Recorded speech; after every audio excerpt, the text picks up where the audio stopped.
প্রিয় দর্শক, আসসালামু আলাইকুম। এসপিএম এগ্রোর পক্ষ থেকে আপনাদেরকে জানাই আন্তরিক শুভেচ্ছা ও অভিনন্দন। এই প্রথম পর্বের বিষয়টি হচ্ছে হাঁসের ঘর তৈরি। তো অনেকেই প্রশ্ন করেন বিভিন্নভাবে যে হাঁসের ঘর কিভাবে তৈরি করব, কয়টা হাঁসের জন্য কতটুকু ঘর তৈরি করব এবং তাদের ঘরটা কীরকমভাবে হবে। তো সম্পূর্ণ বিষয়টাই আজকের এই ভিডিওতে আমি একটু আলোচনা করার চেষ্টা করব। কারণ এই ভিডিওটা মূলত যারা হাঁসের ফার্মে আসতে চাচ্ছেন ঠিক তাদের জন্য। তো আপনাদেরকে প্রথমেই জানতে হবে যে কোন হাঁস মানে কোন জাতের হাঁসটা আপনি পালন করবেন এবং কোন জাতের হাঁসের জন্য কি পরিমাণ জায়গার প্রয়োজন সেটা আপনাদেরকে আগে নলেজে আনতে হবে। তো আমি আমার পিছনে যে দেখতে পাচ্ছেন এগুলো কিন্তু খাকি ক্যাম্বেল হাঁসের বাচ্চা। আর আমি আমার পিছনের শেডটা এটা হচ্ছে 1000 হাঁসের জন্য যে শেড সেটা কিন্তু আমার নিজস্ব যে শেড সেটা 1000 হাঁসের জন্য, খাকি ক্যাম্বেল হাঁসের জন্য। তো আমরা এখানে আপনাদেরকে বলবো বেলজিয়াম আছে, খাকি ক্যাম্বেল আছে, জিন্টিং আছে। তো প্রত্যেকটার জন্য ভিন্ন ভিন্ন জায়গার প্রয়োজন, মানে হাঁস পোষার ক্ষেত্রে যে ঘর, সে ঘরের আয়তন মানে পুরো জায়গাটা এক একটা হাঁসের জন্য এক এক রকম। তো আসি আলোচনা করি। প্রথমে আমরা যে খাকি ক্যাম্বেল মানে ডিমের জন্য যে বিখ্যাত জাতটি সেটি কিন্তু খাকি ক্যাম্বেল। আর এই খাকি ক্যাম্বেল আপনার বছরে 270 থেকে 300টা ডিম দিয়ে থাকে। তো অবশ্যই জনপ্রিয়তার দিক থেকে খাকি ক্যাম্বেলটাই সেরা। তো এখন আমি খাকি ক্যাম্বেল হাঁসের জন্য যে জায়গা লাগবে, বিশেষ করে তাদের ঘর বানাইতে গেলে যে জায়গা আপনাদের লাগবে সেই বিষয়টি আমি প্রথমে আলোচনা করি।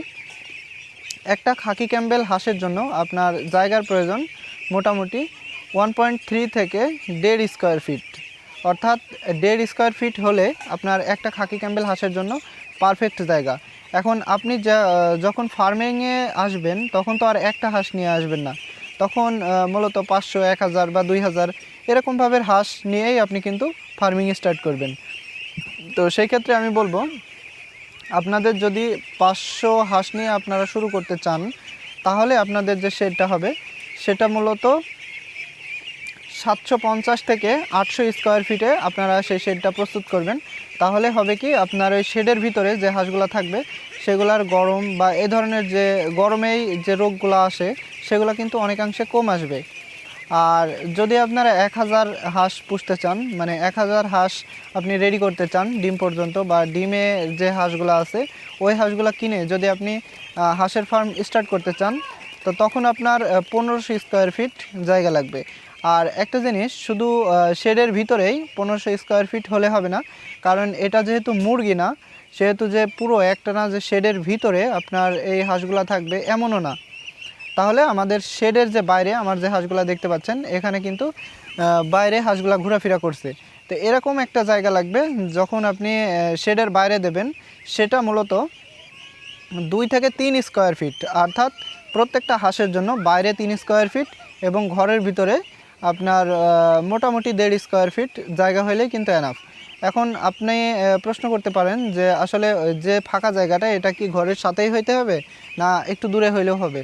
তো অবশ্যই আপনাদের যে শেডটা তৈরি করবেন সেটার সামনে বা পাশে এরকম জায়গায় কিন্তু আপনার ওই 3 স্কোয়ার ফিট বা 4 স্কোয়ার ফিট যত বেশি পারা যায় ততই কিন্তু ভালো।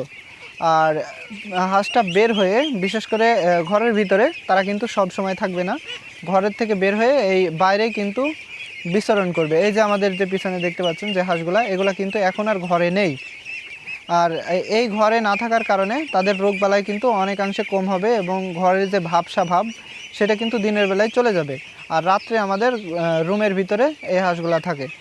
আর হাঁসের সাথে মানে বাইরে যে 3 স্কোয়ার ফিট জায়গা লাগবে, অর্থাৎ আপনি যদি 500 হাঁস রেডি করতে চান তাহলে ঘরের ভিতরে লাগবে হচ্ছে 750 স্কোয়ার ফিট জায়গা।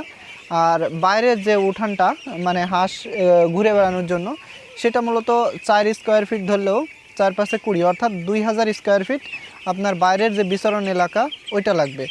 আর সাথে আরেকটা জিনিস লাগবে, সেটা হচ্ছে পানির জায়গা। তো পানির জায়গা আপনারা করবেন মূলত 1/2 থেকে 1 স্কোয়ার ফিট, মানে আমি সোজা সাপটা হিসাব দিচ্ছি, 1 স্কোয়ার ফিট আপনার পানির জায়গা করবেন এক একটা হাঁসের জন্য। 1 স্কোয়ার ফিট করতে পারেন বা 1-এর হাফ মানে 1/2 স্কোয়ার ফিট এর কমে যাতে না হয়, বিশেষ করে যে আপনার শেডের সাথে যে পানির জায়গাটা করবেন, বিশেষ করে আবদ্ধ অবস্থায় যারা হাঁসটা পালন করবেন। এখন হাফ স্কোয়ার ফিট বলতে আপনারা যে জলাভূমি মানে হাঁস যে আপনারা নিয়ে আসবেন, হাঁসের যে উঠান সেটা 500 হাঁসের জন্য আপনার 2000 স্কোয়ার ফিট আপনার উঠানটা হইতে হবে, প্লাস রুমটা হইতে হবে 750 স্কোয়ার ফিট। আর যে পানির জায়গাটা হতে হবে সেটা মূলত 3 থেকে 350 স্কোয়ার ফিটের ভিতরেই আপনারা পানির জায়গাটা স্লাইড করে দিতে পারেন। বিশেষ করে আমাদের যে পানির জায়গাটা আছে ওরকমভাবে আপনারা স্লাইড করে দিতে পারেন, বিশেষ করে 500 হাঁসের জন্য। আর 1000 হাঁসের জন্য এই সেম হিসাবটাই হবে। 1000 হাঁসের জন্য আপনার যে রুমটা 1500 স্কোয়ার ফিট আপনার রুমটা করতে হবে, প্লাস বাইরে যে চরণভূমি সেটা 4000 স্কোয়ার ফিট আপনাদের করতে হবে। মানে আমাদের যে উঠানটা এরকমভাবে উঠান, যেহেতু আমাদের 1000 হাঁসের স্টেটমেন্ট, সেহেতু আমরা বাইরেটা মূলত 4-5 হাজার স্কোয়ার ফিট আমাদের বাইরেটা আছে। আর যে পানির জায়গাটা ওটা মূলত 500 স্কোয়ার ফিটে আপনারা পানির জায়গাটা তৈরি করবেন। তাহলে হবে কি পানির জায়গা 500 স্কোয়ার ফিটে স্লাইড, মানে এই দিক থেকে শুরু করে ওই দিক পর্যন্ত যাতে পানিটা 1 হাত পরিমাণ আপনার পানির জায়গা হয়, মানে গভীরতা 1 হাত, আর এই সাইডে এক কথায় স্লাইড করে 1 হাত। তো আপনারা ওইভাবে দিতে পারেন, কারণ ওখানে হাঁসটা পানি খাবে প্লাস গোসল করবে, সবটাই কিন্তু ওইখানেই করবে। আর আরেকটা জিনিস অনেকেই প্রশ্ন করেন যে ঘরের ভিতরে কি মেঝেতে মানে প্লাস্টার মানে করব কি না, প্লাস্টার করব কি না। তা আমি আপনাদেরকে বলবো যে অবশ্যই আপনারা মেঝেতে শুধু মাটি, ফ্লোরে শুধু মাটি রাখলেও হবে, বা ইট পেড়ে দিয়ে একটু হালকা সিমেন্ট বালি দিয়ে মানে টেনে দিলেও সমস্যা নেই। তো হাঁসের ক্ষেত্রে আমার মনে হয় যে আমি সাজেস্ট করব আপনার ঘরটা মাটির হইলেই এনাফ, মানে নিচে কোনো ধরনের ফ্লোরে কোনো সিমেন্ট বালুর কোনো কিছুই দেওয়া লাগবে না, জাস্ট মাটি হইলেই এনাফ। আর চারি সাইডে যে আপনারা ইট গাঁথবেন সেটা আপনার মূলত 1 ফিট পরিমাণ আপনারা ইটটা গাঁথতে পারেন। আর তারপর থেকে আমাদের যেমন সামনে 8 ফিট, পিছনে 7.5 ফিট বা 7 ফিট এরকম উচ্চতা আমাদের ঘরটার। তো আপনারা এখানে হাইটটা আরেকটু বেশি দেওয়ার চেষ্টা করবেন। যদি আপনাদের অতিরিক্ত গরম হয় আপনারা ঘরটা 2 চালা করতে পারেন, টিনেরই 2 চালা। আপনার মাঝখানে দেখা যাচ্ছে 15 ফিট উচ্চতা দিলেন আর 2 সাইডে ঢাল করে দিলেন যতটুকু পারা যায়। আর যদি আপনারা 1 চালা করতে চান তাহলে অবশ্যই আপনার গড়ে 7 থেকে 8 ফিট আপনার উচ্চতাটা দিবেন, তাহলে হাঁসটার অক্সিজেনের বা বাতাসের কোনো ধরনের ঘাটতি হবে না। সেটা গেল। আর আপনারা অবশ্যই ওপরে যদি টিন ব্যবহার করেন, নিচে একটু ককশিট বা ওই যে ফোম এগুলো ব্যবহার করতে পারেন, তাহলে হাঁসের যে গরমটা ওটা কিন্তু অনেকাংশে কম লাগবে। আর যদি আপনারা বেলজিয়ামে যান, এবার আমি একটু বেলজিয়াম নিয়ে কথা বলি। বেলজিয়ামে যদি যান, বেলজিয়াম কিন্তু এমনি প্রচুর পরিমাণে ওদের গরম এবং ওদের জায়গাটা কিন্তু একটু বেশি লাগে। তাই আপনাদের শেড তৈরি করার আগে বেলজিয়াম করবেন না খাকি ক্যাম্বেল করবেন না জিন্ডিং করবেন, এটা আপনাদের আগেই নলেজে নিয়ে আসতে হবে। আর জিন্ডিং আর খাকি ক্যাম্বেল এই দুইটার জন্য এই সেম পরিমাণ ঘর তৈরি করলেই এনাফ, মানে শেড আপনার সেম পরিমাণ তৈরি করলে এনাফ। কিন্তু বেলজিয়ামের ক্ষেত্রে, বেলজিয়াম বা পিকিং যেটাই বলেন, এটার ক্ষেত্রে একটা হাঁসের ওজন 3 থেকে 3.5 কেজি ওজন হয়। সেই জায়গাতে আপনারা 3 থেকে 4 স্কোয়ার ফিট আপনারা জায়গাটা দিতে পারেন। বিশেষ করে আমি বলবো আপনার উঠান যদি থাকে, মানে চরণভূমি যদি বেশি থাকে, তাহলে ওদিকে ঘরের জন্য জায়গাটা একটু কম হইলেও এনাফ। সেই জায়গাতে আমি বলবো আপনারা প্রত্যেকটা হাঁসের জন্য 4 স্কোয়ার ফিট, অর্থাৎ 500 হাঁসের জন্য 2000 স্কোয়ার ফিট জায়গা আপনারা রেডি করতে পারেন, বিশেষ করে ঘরটা। তাহলে হবে কি আপনার ঘরের ভিতরে হাঁসটা মোটামুটি ঘোরাফেরা করবে। আর বাইরে 8 স্কোয়ার ফিট আপনারা জায়গাটা ব্যবস্থা করবেন, মানে বিশেষ করে এই যে চড়ে বেড়ায়, যে আমাদের হাঁসটা দেখতে পাচ্ছেন যে ঘুরে বেড়াচ্ছে, এই ঘুরে বেড়ানোর জায়গাটা আপনাদেরকে মোটামুটি 7 থেকে 8 স্কোয়ার ফিট আপনাদের বেলজিয়ামের জন্য। তো ধন্যবাদ সকলকে, আবারও দেখা হবে কোনো একটা ভিডিওতে। আর আমাদের প্লেলিস্টে সকল ভিডিও দেখার জন্য আপনারা চ্যানেলটি সাবস্ক্রাইব করুন। ধন্যবাদ সকলকে, আসসালামু আলাইকুম, দোয়া করবেন আমাদের জন্য। প্রিয় দর্শক, আসসালামু আলাইকুম। এসপিএম অ্যাগ্রোর পক্ষ থেকে আপনাদেরকে জানাই আন্তরিক শুভেচ্ছা ও অভিনন্দন। আপনারা নিশ্চয় জানেন যে আমাদের হাঁস প্রশিক্ষণ পর্ব 1 হয়ে গেছে অলরেডি, আর আজকে আমাদের হাঁস প্রশিক্ষণ পর্বের পর্ব নাম্বার 2। আর আজকের বিষয় আপনার হাঁস শেডে আনার পূর্ব প্রস্তুতি। বিশেষ করে আপনার যে হাঁসের বাচ্চাগুলা আপনি সংগ্রহ করবেন বিভিন্ন হ্যাচারির থেকে, সেই বাচ্চাগুলো আনার পূর্বে কিছু প্রস্তুতি গ্রহণ করতে হয়।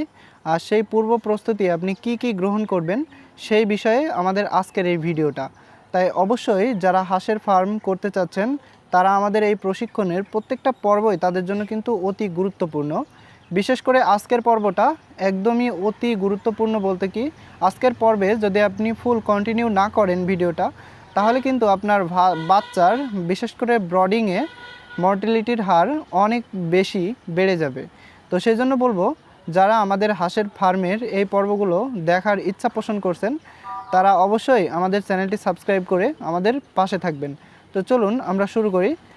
আর আজকের বিষয় হাঁসের বাচ্চা আনার পূর্বের প্রস্তুতি। আপনারা কোনো না কোনো হ্যাচারির থেকে বাচ্চা সংগ্রহ করার 3 দিন পূর্বে, বিশেষ করে 3 থেকে 4 দিন পূর্বে আপনারা সেই শেডটি কিন্তু সম্পূর্ণরূপে প্রস্তুত করে ফেলতে হবে। বিশেষ করে ওই শেডটা তৈরির কাজ একদম ফুলফিল কমপ্লিট করতে হবে।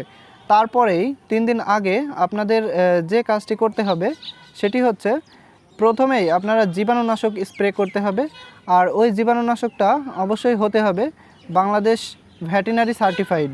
বিশেষ করে যে কোনো আপনি যে স্প্রেগুলো আছে ওইগুলা ব্যবহার করলে হবে না। যেমন ফার্ম আছে, টিমসেন আছে, এগুলো অবশ্যই আপনাদের জীবাণুনাশক হিসাবে প্রতি 1 লিটারে, মানে বিশেষ করে 3 লিটারে 1 গ্রাম পরিমাণ দিয়ে আপনার ঘরটা পুরো ভিজায়ে স্প্রে করতে হবে। এটা মূলত 3 দিন আগে। দ্বিতীয় যে কাজ, আপনার ঘরের ভিতরে বাচ্চা আনার পূর্বেই যে নিচে ফ্লোরে, বিশেষ করে ফ্লোরে অবশ্যই আপনাদের যদি মাটি হয় বা সিমেন্টের ঢালাই হয়, তাহলে আপনার উপরে মানে সিমেন্টের ঢালাই অথবা মাটির উপরে আপনাদের মোটামুটি, যদি মাটি হয় তার উপরে 1 ইঞ্চি পরিমাণ বালি দিতে হবে। আর এই বালিটা দেওয়ার পরে ওই যে তুষ বা কাঠের যে গুঁড়া, ওই গুঁড়াটা মূলত 3 থেকে 4 ইঞ্চি পরিমাণ একদম ফুললি বিছাই দিতে হবে ওই তুষটা।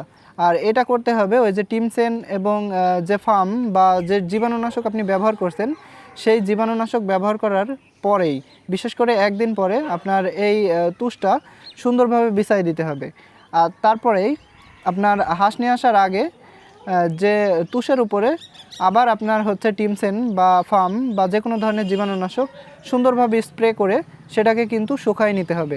আর সম্পূর্ণ শুকানোর পরে আপনারা ওর ওপরে বিশেষ করে ওই যে সাদা চুন, যেটা শুকনা চুন, সেটা হালকা পরিমাণে ছিটাই দিতে পারেন। তাহলে হবে কি, জীবাণুর যে মানে আক্রমণাত্মক যে ভাবটা, এটা কিন্তু সম্পূর্ণরূপে চলে যাবে।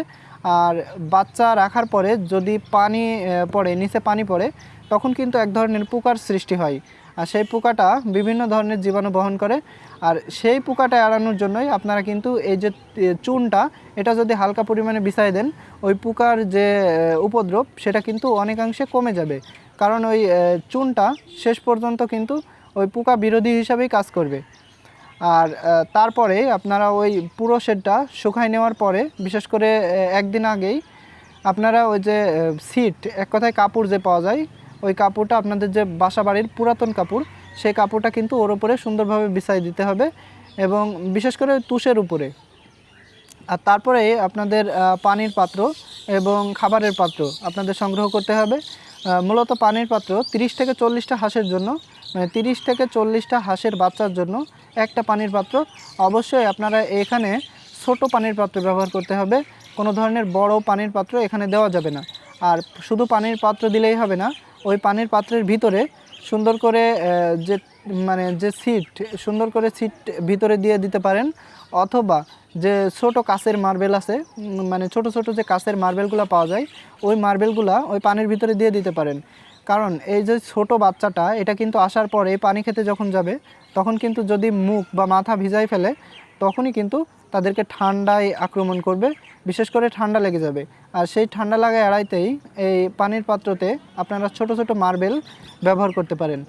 আর তারপরেই আপনাদের খাবারের পাত্রের কথা আসবে। খাবারের পাত্রে বিশেষ করে হাঁসের বাচ্চার জন্য ওই যে গোল পাত্র আপনারা অবশ্যই অ্যাভয়েড করবেন, কারণ গোল পাত্রগুলা বেশি হাসে বা খেতে পারে না। ওখানে কি করতে হবে, আপনাদের চিক ট্রে, যেটা লম্বা ট্রে, বিশেষ করে এরকমভাবে যে চিকন যে লম্বা ট্রেগুলা ঠিক এই পরিমাণ, ওই লম্বা ট্রেগুলা প্লাস্টিকের পাওয়া যায়, টিনের পাওয়া যায়, ওই লম্বা ট্রে আপনারা ব্যবহার করবেন। ওখানেও আপনাদের 30 থেকে 40টা হাঁসের বাচ্চার জন্য আপনারা একটা ট্রে ব্যবহার করবেন। আর ওই ট্রেগুলোতে আপনার খাবার দিলে খাবারটা কিন্তু হাঁসের বাচ্চায় পা দিতে পারবে না, প্লাস সুন্দরভাবে দুই সাইড থেকে খেতে পারে। তো এটা হচ্ছে একটা সুবিধা। বিশেষ করে চিক ট্রে এবং পানির পাত্র আপনি ব্যবহার করবেন ঠিক ছোট সাইজের, বড় সাইজের অবশ্যই না। আর এরপরেই আপনাদেরকে বাচ্চা নিয়ে আসার আগে ওই পানির পাত্রটা অবশ্যই রেডি করতে হবে, বিশেষ করে পানি দিয়ে। আর পানির ভিতরে যে লাইসোভিট আছে ওই লাইসোভিট আপনারা দিতে পারেন, অথবা ভিটামিন সি এবং ভিটামিন বি, এই দুইটার কম্বিনেশনেও আপনারা দিতে পারেন। কারণ হাঁসটা যখন একটা হ্যাচারি থেকে আসবে তার কিন্তু একটা স্ট্রেস আছে, সেই স্ট্রেসটা মানে ত্যাগ করার জন্য তাদেরকে কিন্তু এইগুলা আপনারা দিতে পারেন। যে আপনার যে হাঁসের যে শেড, বিশেষ করে শেডের কোথাও যাতে ফাঁকা না থাকে। এবং আপনাদের আরেকটা জিনিস লক্ষ্য রাখতে হবে, যে শেডটা, এই শেডটাতে কিন্তু সম্পূর্ণ বায়ু চলাচল করতে হবে। বিশেষ করে হাঁসের বাচ্চার জন্য কোনো ধরনের লাইটিং ব্যবস্থা করার কোনো প্রয়োজন নেই। যদি শীতকাল হয় সেই ক্ষেত্রে পাশ দিয়ে যে ঘেরার কাজটা, এটা খুব গুরুত্ব সহকারে করতে হয়। আর যদি গরমকাল হয় তখন কিন্তু আপনারা মোটামুটি 5 থেকে 6 হাত তার চারি সাইডে আপনারা পলিথিন দিয়ে ঘিরে দিতে পারেন। আর বর্ষাকাল হইলে অবশ্যই আপনাদেরকে বাতাসটা ঠেকাইতে হবে, কারণ এই বাতাসটা খুবই হাঁসের বাচ্চার জন্য খুব সমস্যা করে। বিশেষ করে ঠান্ডার ভাবটা নিয়ে আসে, বিভিন্ন ধরনের ব্যাকটেরিয়াল ইনফেকশন এই বাতাসের কারণে কিন্তু হয়ে যায় হাঁসের ক্ষেত্রে। আর হাঁসের বাচ্চা রাখার আগে আপনারা কিন্তু ওখানকার রুম টেম্পারেচার আপনারা মেপে নেবেন, সেটা 32 থেকে 36 ডিগ্রি তাপমাত্রা রাখতে হবে, বিশেষ করে হাঁসের শেডের ভিতরে, মানে হাঁসের যে বাচ্চার শেডের ভিতরে। আর পরবর্তীতে 1 সপ্তাহ পরে আপনারা কিন্তু আর এই ঘেরার কাজটা রাখবেন না। আর যদি আপনারা 1 সপ্তাহ বা 10 দিন বা 15 দিন এভাবে কিন্তু যদি ঘিরে রাখেন, তাহলে কিন্তু 100% আপনার এই হাঁসের বাচ্চাগুলা রোগাক্রান্ত হবে। আর তাদের মূল রোগটা হবে লিভার ফাংশন অনেকাংশে ড্যামেজ হয়ে যাবে। কারণ আমি বিগত যে আমার অভিজ্ঞতা থেকে আমার কিন্তু পরপর 2 বার এরকমভাবে সমস্যা হয়েছে। এটাতে লিভার পুরো সাদা হয়ে যায়। আর লিভার সাদা হওয়া মানে কিন্তু হাঁসের স্ট্রোক, মানে আপনার হাঁস হুট করে মারা যাবে, ঠিক আছে? তো অবশ্যই এই বিষয়টা লক্ষ্য রাখতে হবে যে হাঁসের রুমের ভিতরে বায়ু চলাচল এবং তাদের যে টেম্পারেচার, কারণ হাঁসের মুরগির মতন কখনোই কিন্তু বাল্ব দিয়ে বা কোনো ধরনের হিটার দিয়ে তাপমাত্রা দিতে হয় না। যদিও আপনাদেরকে অনেকে বলবে যে ব্রডিং সিস্টেম মানে তাপমাত্রা আনতে হবে, বাল্ব আনতে হবে, লাইট আনতে হবে। তো সেই ক্ষেত্রে হাঁসের ক্ষেত্রে কোনো ধরনের বাল্ব বা লাইটিংয়ের কোনো প্রয়োজন নেই। শুধুমাত্র একদিন আপনি প্রথম যেদিন হাঁসের বাচ্চাটা নিয়ে আসবেন তারপর দিন ওই বাচ্চাটাকে কিন্তু ক্যারেডে উঠায় রাখতে হবে, বিশেষ করে রাত্রে। আর ক্যারেডে উঠায় রাখার পরে আপনার কিন্তু ওই হাঁসের বাচ্চাটা সুন্দরভাবে ওখানেই থাকবে এবং ফের সকালবেলায় আপনাদেরকে ওই ক্যারেট থেকে ছেড়ে দিতে হবে। তাহলে ওই হাঁসের বাচ্চাটা কোনো ধরনের রোগাক্রান্ত হবে না। আর আরেকটা বিষয়, হাঁসের বাচ্চার ফিড দেওয়ার আগে, মানে খাবার দেওয়ার আগে অবশ্যই আপনাদেরকে পানিটা আগে দিতে হবে। পানিটা দেওয়ার পরে ঠিক তারপরে আপনাদেরকে খাবারটা দিতে হবে। তো আজকে যেহেতু আমাদের হাঁস নিয়ে আসার আগের প্রস্তুতি হিসাবে আমরা বিভিন্ন রকমের কথা বললাম, অবশ্যই আপনারা এই কথাগুলো একটু মানার চেষ্টা করবেন। আর হ্যাঁ, আরেকটা বিষয়, আপনার কোনো ধরনের পাখি বা কোনো উপরের জীবজন্তু, বিশেষ করে কাঠবিড়ালি, এগুলো কিন্তু হাঁসের শেডে বিভিন্নভাবে ঢুকে যায়, বিশেষ করে বাচ্চা থাকা অবস্থায়। তখন কিন্তু আপনারা এইগুলা একটু খুব গুরুত্ব সহকারে দেখবেন, কোনো ধরনের বাইরের প্রাণী বা বাইরের পাখিও আপনার যেন শেডে না দেয়। কারণ এই সময় হাঁসের যে রোগ প্রতিরোধ ক্ষমতা সেটা কিন্তু অনেকাংশে কম থাকে। আর এখন বর্তমান খুব বেশি পরিমাণে বার্ড ফ্লু রোগ হচ্ছে। আর এই বার্ড ফ্লু রোগের জন্য আপনার অবশ্যই এগুলাকে মেনটেন করতে হবে। কোনো ধরনের বাইরের জীবজন্তু আপনার ঘরে বা রুমে প্রবেশ করতে দেওয়া যাবে না, কারণ বিভিন্ন ভাইরাস তারা কিন্তু নিয়ে আসে। আর ভাইরাসে আক্রান্ত হইলে কোনো ধরনের অ্যান্টিবায়োটিকে কাজ করে না তেমন। তো অবশ্যই এইসব বিষয়গুলো নলেজে রাখবেন। আর পরবর্তীতে আমাদের অন্য পর্বে বিভিন্ন রকমের পর্ব আসছে, বিশেষ করে হাঁসের 1 থেকে 30 দিনের কিভাবে যত্ন করতে হবে, সামনের যে একটা পর্ব সেটা আমাদের 3 নম্বর পর্ব হিসাবে আপনাদেরকে বোঝানো হবে যে 1 থেকে 30 দিন পর্যন্ত হাঁসের কি কি যত্ন করতে হবে, কি কি ঔষধ দিতে হবে, A to Z। এভাবে কিন্তু আমাদের প্রত্যেকটা 1 থেকে 30 পর্যন্ত পর্ব সাজানো হয়েছে। তা আপনারা আমাদের প্রত্যেকটা পর্ব দেখতে থাকুন। আর আমি আছি, সাথে আমার ভেটেরিনারি চিকিৎসক আছে, তাদের সমন্বয়ে আমরা এই প্রশিক্ষণটা কার্যক্রমটা চালাবো। তো ধন্যবাদ, সে পর্যন্ত ভালো থাকবেন। আর অবশ্যই আমাদের চ্যানেলটি সাবস্ক্রাইব করবেন। আর যদি কোনো ধরনের প্রশ্ন থাকে অবশ্যই কমেন্ট বক্সে জানাবেন। আর আমরা শেষ যে প্রশিক্ষণ সেটার পরে আমরা আমাদের টিম নিয়ে বিশেষ করে ডাক্তার এবং আমি সবাই থাকবো, প্লাস তখন একটা লাইভের মাধ্যমে আপনাদের সাথে ডাইরেক্টলি কথোপকথন হবে এবং তারপরেই আপনারা কোনো ধরনের ফার্ম দেওয়ার সিদ্ধান্ত নেবেন। কারণ এই সেক্টরটা আপনার না জেনে আসলেই কিন্তু লস হওয়ার সম্ভাবনা থাকে 90%। তো সে পর্যন্ত ভালো থাকবেন। আমাদের সামনের ভিডিও দেখার জন্য অনুরোধ রইল। আসসালামু আলাইকুম। প্রিয় দর্শক, আসসালামু আলাইকুম।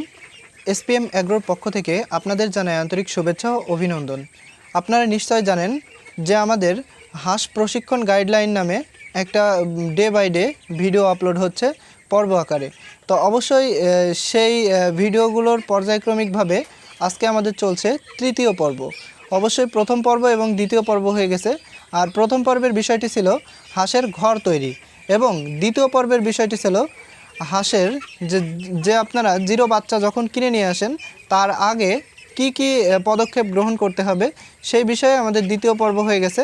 আর আজকে সেই ধারাবাহিকতায় আজকে আমাদের তৃতীয় পর্বে বিষয়টি হচ্ছে 0 থেকে 30 দিন বয়স পর্যন্ত হাঁসের যত্ন কিভাবে করলে মর্টালিটি একেবারেই শূন্যর পর্যায়ে আনা যায়।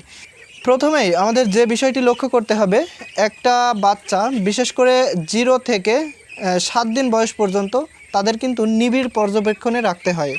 তো সেখানে মূল বিষয়টি হচ্ছে আপনারা যখন একটা বাচ্চা হ্যাচারির থেকে নিয়ে আসবেন তার কিন্তু মানে স্ট্রেসটা অনেকাংশে বেশি থাকে, যার কারণে আপনারা জিরো বাচ্চা থেকেই মানে জিরো যখন বাচ্চাটা নিয়ে আসবেন তখনই আপনাদের গ্লুকোজের পানি বা বিভিন্ন WS মিনারেলস ভিটামিন এবং গ্লুকোজ আপনারা কিন্তু এটা দিয়ে সেই হাঁসের স্ট্রেসটা অনেকাংশেই কমায় ফেলতে পারেন। আর স্ট্রেসটা কমাইলেই কিন্তু তাদের প্রথম দখল সহ্য করার পরিস্থিতি তাদের ভিতরেই তৈরি হয়ে যাবে। জিরো বাচ্চাকে প্রথমে নিয়ে আসার পরে ওদেরকে মুড়ি ভিজানো পানিটা একদিন দিতে হবে, মানে একবেলা বা একদিন। তারপর দিনই আপনাদের কিন্তু ব্রয়লার স্টার্টারে চলে যেতে হবে। অনেকেই ভুল করে এখানে ব্রয়লার স্টার্টার না দিয়ে দেয় হচ্ছে লেয়ার বা সোনালি স্টার্টার। তখন কি হয়, হাঁসের গ্রোথটা কিন্তু অনেকাংশেই কমে যায়।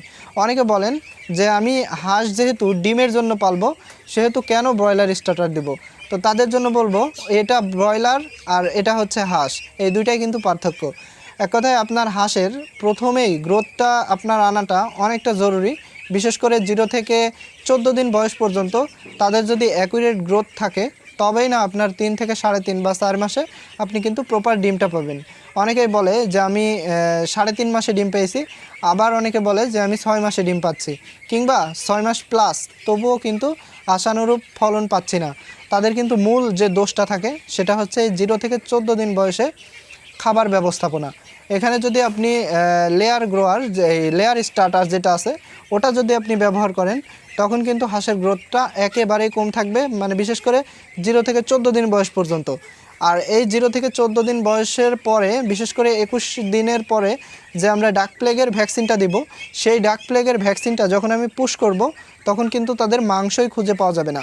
তাহলে এই যে 21 দিন বয়সে আমাদের যে ডাক প্লেগের ভ্যাকসিনটা দিতে হবে, তাদের যদি মাংসটা তৈরি করতে হয় তাহলে অবশ্যই এখানে খাবারটা ব্রয়লারের দিতে হবে।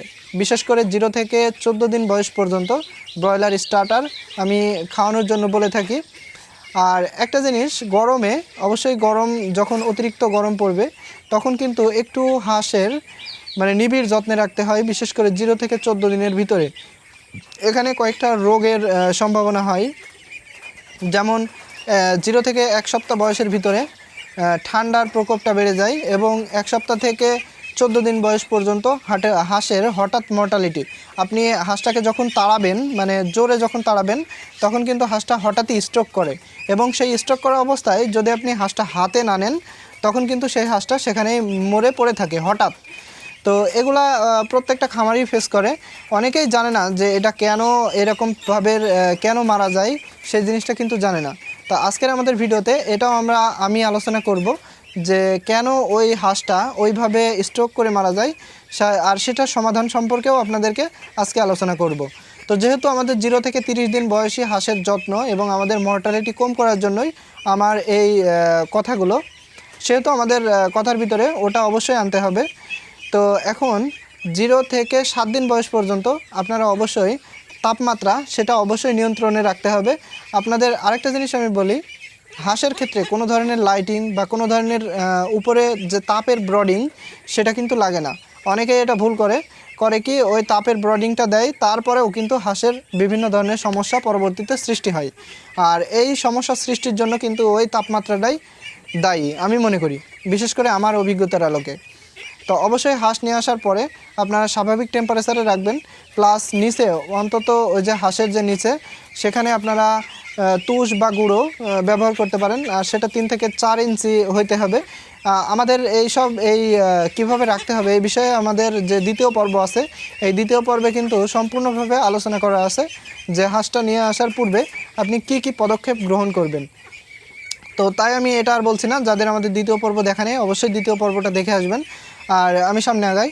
তো 0 থেকে 1 সপ্তাহ বয়সে আপনাদের হাঁসের ব্রডিং সিস্টেমটা অবশ্যই ভালো রাখবেন, এবং তাদের ওখানে কিছু কিছু ঔষধ আছে যেগুলো আপনারা অবশ্যই দেওয়ার চেষ্টা করবেন। আর আমরা ঔষধ কি দেবেন 0 থেকে 30 দিন বয়স পর্যন্ত সেটার কিন্তু একদম চার্ট আমি মানে আমার কথার শেষে বা কমেন্ট বক্সে আমি কিন্তু দিয়ে রাখবো। মানে কথার শেষে বলতে কি, ভিডিওর শেষ প্রান্তে বিশেষ করে 1 মিনিট আমি ওই যে আমার প্রেসক্রিপশন যেটা আমি 0 থেকে 30 দিন বয়স পর্যন্ত হাঁসের পর্যায়ক্রমিক ওষুধগুলো ব্যবহার করে থাকি, সেইটা আপনাদেরকে ওখানে মানে ওখানে দিয়ে দেওয়া হবে। আপনার 0 বাচ্চা যখন আপনি নিয়ে আসবেন একদিন কিন্তু মুড়ি ভেজানো, মানে বাজারে যে মুড়িটা পাওয়া যায় মানে লবণাক্ত মুড়ি, সেই মুড়িটা আপনার পানির সাথে ভিজায়ে একদম তুলতুলে করে পানি এবং মুড়ি সেটা কিন্তু হাঁসকে দিতে হবে। আর সেটা দেওয়াতে হাঁসের যে স্ট্রেস সেটা কিন্তু অনেকাংশে কমে যাবে, আর মুড়িটা কিন্তু তারা খুব পছন্দনীয়ভাবেই খায়। আর এটা অনেকে যেহেতু খায়, পরের দিন ব্রয়লার স্টার্টার দেওয়ার পরে আপনারা আবারও মুড়ি দেন, এই ভুলটা কিন্তু অনেকেই করে থাকে। বিশেষ করে হাঁসকে যখন 0 বাচ্চা আনা হয় তারপরে কিন্তু তাদের মুড়ি দেওয়া হয়, বিশেষ করে একদিন। আর একদিন পরে আবারও আপনারা যখন ব্রয়লার স্টার্টার দেন সাথে চেষ্টা করেন যে ব্রয়লার স্টার্টার যেহেতু খাচ্ছে না বা কম খাচ্ছে, আমরা একটু মুড়ি ছিটাই দিই। তাহলে কি হবে, মুড়িটাও খাবে, ব্রয়লার স্টার্টারও খাবে। বিশেষ করে নতুন খামারিদের এই জিনিসটায় ধারণা থাকে। তা আমি যেটা মানে আইডিয়া করছি বা আমার ক্ষেত্রে যেটা ঘটেছে, আমিও কিন্তু এরকমটাই করছিলাম। তো এরকমটা করলে হয় কি, তাদের বাথরুমে সমস্যা হয়, পেটে সমস্যা হয়, পেটে বিভিন্ন ধরনের যে প্রবলেমগুলো এগুলো দেখা দেয়। তাদের পাতলা পায়খানা বা আমাশা এগুলা কিন্তু ওই 2টা অ্যাডজাস্টেবল খাওয়ার কারণে আর হয়ে থাকে। এবং মুড়ি যেটা সেটা কিন্তু 1 থেকে 2 দিন যদি দেন তবুও কিন্তু তাদের পেটের ভিতরে গোলমাল সৃষ্টি হয়, এবং পরবর্তীতে তাদের গ্রোথে সমস্যা হয় এবং বিভিন্ন প্রকার ওষুধ তাদের দেওয়া লাগে। খাবার দেওয়ার আগে তাদেরকে কিন্তু অবশ্যই পানি দিয়ে নিতে হবে, আর পানি দেওয়ার পরে তাদেরকে খাবার দিতে হবে। একসাথে 2টা না দিয়ে পানিটা আগে দিয়ে খাবারটা পরে দিতে হবে। এভাবে কিন্তু 1 সপ্তাহ আপনাদের চলে যাওয়ার পরে আপনারা 1 সপ্তাহ পরে আর শেডের ভিতরে শুধু রাখবেন না, শেডের বাইরে যে খোলা জায়গা থাকবে তখন সেখানে খাবার দেবেন এবং থাকার জায়গা হিসাবে শেডে রাখবেন। আর অবশ্যই আপনাদের যে তুষের উপরে সিট বা বস্তা, মানে চটের বস্তা বা সিট, বিভিন্ন ধরনের যে সিট কাপড় আছে সেটা পুরনো, অবশ্যই আপনারা ফ্লোরে পেরে দিতে হবে, বিশেষ করে তুষের উপরে। আর এই জিনিসটা বারবার পরিষ্কার করতে হবে প্রতি ডে বাই ডে। যখনই ময়লা হয়ে যাবে তখনই কিন্তু এটা ধুয়ে পরিষ্কার করে আবারও পেরে দিতে হবে। সাথে আপনারা এখানে বস্তা দিতে পারেন, বস্তা দিলেও হবে, কিন্তু বস্তাটা ধোয়াটা অনেক কঠিন। সেই কারণে অবশ্যই আপনাদের আমি বলবো, আমার সাজেস্ট কাপড় দেবেন নিচে। তো এটা 1 সপ্তাহ করার পরে 1 সপ্তাহ পরে আপনারা কিন্তু এই হাঁসটাকে মানে বাইরে, আমাদের যে শেড আপনারা নিশ্চয়ই দেখছেন, আমাদের শেডের বাইরে খেতে দিতে হবে, এবং খাওয়ার পরই তাদেরকে কিন্তু আবার শেডে ঢুকাই দিতে হবে। আর আরেকটা বিষয়, 0 থেকে 7 দিন বয়সেও আপনাদের 2টা চেম্বার করতে হবে। যেখানে খাবার পানি দেবেন সেখানে তাদের থাকার জায়গা করবেন না, এবং যেখানে তারা থাকবে সেখানে খাবার পানি কখনোই দিবেন না। তাহলে হবে কি, হাঁসের ঠান্ডাজনিত যে প্রবলেম সেটা কিন্তু অনেকাংশে কম করা যাবে। এবং 0 থেকে 7 দিন গেল, 7 থেকে 14 দিন বয়স পর্যন্ত আপনারা কিন্তু ব্রয়লার স্টার্টারই চালাই যাবেন। এবং এখানে কয়েকটা বিষয় আপনাদের লক্ষ্য রাখতে হবে। যে বিষয়টা মূল বিষয়, 7 থেকে 14 দিন বয়স পর্যন্ত তাদের কিন্তু লিভার ফাংশন অনেক ধরনের সমস্যা হয়। বিশেষ করে তাদের লিভার সাদা হয়ে যায়। কারণ এটা ঘটে, অনেকেই বোঝে না যে রুমের ভিতরে পুরো পর্দা দিয়ে রাখার কারণে এই লিভারটার প্রবলেম হয়। আর তখন কিন্তু আপনাদের প্রতিদিন রাত্রে অথবা 4 দিন মানে এক কথায় 7 দিনের পরে টোটাল 4 দিন আপনাদের হচ্ছে রাত্রে লিভার টনিকটা দিতে হবে। আর এই লিভার টনিকটা কিন্তু অতি জরুরি, বিশেষ করে হাঁসের ক্ষেত্রে। আর হাঁসের যে মর্টালিটি, আমি একটা বিষয় আলোচনা করছিলাম যে হুট করে স্ট্রোক করে মারা যায়। মানে হাঁসকে তাড়া দেবেন, আর তাড়াইলে হবে কি হাঁসটা হঠাৎই উল্টায় গিয়ে সে কিন্তু সেখানেই মারা যাবে যদি তাদেরকে হাতে না তোলা যায়। আর এই হাতে উঠায়ে আপনারা একটা জিনিস লক্ষ্য রাখবেন, সেটা হচ্ছে হাঁসের যে শরীরটা সেটা কিন্তু একদম গরম এবং পুড়ে যাওয়ার মতন। তো তখন আপনাদের অবশ্যই বুঝে নিতে হবে তাদের যে স্ট্রোক বা তাদের যে হার্ট ফেল এই সমস্যাটা হচ্ছে, এটা কিন্তু অতিরিক্ত তাপমাত্রার কারণে এবং লিভারের প্রবলেমের কারণে, সাথে ঠান্ডা থাকবে। তো আপনারা এখানে কিছু ইমার্জেন্সি ওষুধ ব্যবহার করবেন। আমাদের নিশ্চয়ই একটা ভিডিও আছে ঠান্ডা লাগলে কি করণীয়, সেখানে আপনারা যে ওষুধটা ব্যবহার করা হয়েছে সেই ওষুধটা ব্যবহার করবেন, প্লাস রাতে লিভার টনিক দিতে হবে এবং দিনের বেলায় তাদেরকে ভিটামিন সি দিতে হবে। কারণ একটা জিনিস, যখন ব্রয়লার স্টার্টার আপনি খাওয়াচ্ছেন তখন কিন্তু স্বাভাবিকভাবে হাঁসের গ্রোথটা অনেকাংশে বেশি। আর 14 দিন বয়স পর্যন্ত আপনারা এভাবে যত্ন করতে পারেন। আর 14 থেকে 30 দিন বয়স পর্যন্ত আপনারা তাদের খাবার কিন্তু অবশ্যই নর্মাল করতে হবে। এখানে ব্রয়লার স্টার্টার বা ব্রয়লার গ্রোয়ার শুধু দেওয়া যাবে না। ব্রয়লার গ্রোয়ার যদিও দিতে হয়, তো 15 এবং 16তম দিন পর্যন্ত 2 দিন আপনারা ব্রয়লার গ্রোয়ার দিতে পারেন, আমার সাজেস্টেড। তারপরে ব্রয়লার গ্রোয়ার আর কখনোই না। অনেকে বলে যে 29 দিন বা 28 দিন বয়স পর্যন্ত ব্রয়লার গ্রোয়ার দিতে। তা আমি বলবো 29 বা 28 দিন বয়স পর্যন্ত আপনি যদি ব্রয়লার গ্রোয়ার দেন তাহলে কিন্তু আপনার খরচটা অনেকাংশেই বেড়ে যাবে এবং আপনি সেই হাঁস থেকে প্রফিট আনতে পারবেন না। তাহলে আপনাকে কি করতে হবে, 15 দিন বয়সের পর থেকে আপনার সেই ফিডের সাথে 30% অন্তত ধানের কুড়া এবং 30% যে ভুট্টা ভাঙা আছে সেটা, এভাবে আর কি খাবার তৈরি করতে হবে। আমাদের খাবার তৈরি করার ভিডিও আমাদের চ্যানেলে আপলোড করা আছে, সেটাও আপনারা দেখে আসতে পারবেন। আর ভিডিও শেষে অবশ্যই আমি খাবার তৈরি প্লাস যেসব ভিডিওগুলোর কথা বলছি আমি সেগুলো আপনাদের ভিডিওর শেষে দিয়ে দেব। তো আপনারা এখানে অবশ্যই নর্মাল খাবার ব্যবহার করবেন। আর নর্মাল খাবারের ভিতরে একটা আছে যেটা অতিরিক্ত ফাইবারযুক্ত এবং প্রোটিন, বিশেষ করে মাল্টিভিটামিন যে খাবারে পাবেন সেটা হচ্ছে কলমির শাক। আর আমরা কিন্তু 14 দিনের পরের থেকেই অল্প অল্প করে কলমির শাক দিতে দিতে এখন আমাদের হাঁসের বয়স মোটামুটি 1 মাস 3 দিন। আমি যখন কথা বলছি তখন আমার হাঁসের বয়স 1 মাস 3 দিন। আর 1 মাস 3 দিন বয়সের হাঁসকে আমি কিন্তু 50% কলমির শাক দিচ্ছি। মানে কলমির শাক ছোট ছোট করে কেটে আমি কিন্তু 50% এদেরকে দিচ্ছি। আর আলহামদুলিল্লাহ এদের কলমির শাক দেওয়ার পরে এদের যে শক্তি বা গ্রোথ সব কিছুই আলহামদুলিল্লাহ। তো অবশ্যই আপনারা এভাবে খাওয়াবেন। পরবর্তীতে 30 দিন পরে আপনাদের কি খাওয়াতে হবে, কোন জিনিসটা কম রেটে, সেটা অবশ্যই আমাদের চ্যানেলের ভিডিওতে আপলোড করা হবে। তাই অবশ্যই আমাদের চ্যানেলটি সাবস্ক্রাইব করে রাখবেন। আর আমাদের যে পরবর্তী পর্বগুলো আসবে সেই পর্বগুলো দেখতে আমাদের চ্যানেলটি সাবস্ক্রাইব করে বেল বাটনটি অন করে রাখবেন। তাহলে আমাদের যে ভিডিওগুলো, বিশেষ করে আমাদের হাঁস প্রশিক্ষণ পর্বের যে ভিডিওগুলো, এগুলো কিন্তু পর্যায়ক্রমিকভাবে আপনার প্লেলিস্ট আপনার সামনে চলে যাবে, বিশেষ করে ইউটিউবে চলে যাবে। তো ধন্যবাদ সকলকে, আবারও দেখা হবে কোনো একটা ভিডিওতে। সে পর্যন্ত ভালো থাকুন আর আমাদের চ্যানেলটি সাবস্ক্রাইব করবেন এবং আমাদের জন্য আপনারা প্রপার মন থেকে দোয়া করবেন। কারণ ফার্মিং সাইডটা কিন্তু আমি যতই বলি আপনি ভালো করে চলেন বা এই করেন সেই করেন, এটা কিন্তু সম্পূর্ণ আল্লাহর উপরে ডিপেন্ড করে আপনাকে ফার্মিং সাইডে উঠতে দেবে কি দেবে না। তো অবশ্যই আপনারা আমার জন্য দোয়া করবেন এবং আমিও চাই যে বাংলাদেশে উদ্যোক্তা ঘরে ঘরে তৈরি হোক। সেই কারণে আমাদের এই প্রশিক্ষণ পর্বটা চালু করা। যেহেতু প্রশিক্ষণ পর্বটা চালু করছি সেহেতু আপনাদেরকে কোনো ফার্মে আর ভিজিট করা লাগবে না, বিশেষ করে হাঁস বিষয়ে। তো সেই পর্যন্তই আজকের এই ভিডিওটা। সামনে পর্বে আবারও দেখা হবে আপনাদের সাথে। সে পর্যন্ত ভালো থাকবেন। আসসালামু আলাইকুম। প্রিয় দর্শক, আসসালামু আলাইকুম। এসপিএম অ্যাগ্রোর পক্ষ থেকে আপনাদেরকে জানাই আন্তরিক শুভেচ্ছা ও অভিনন্দন। আমরা কিন্তু একদিন 2 দিন করতে করতে হাঁস প্রশিক্ষণ পর্বের 4র্থতম পর্বে পৌঁছায় গেছি।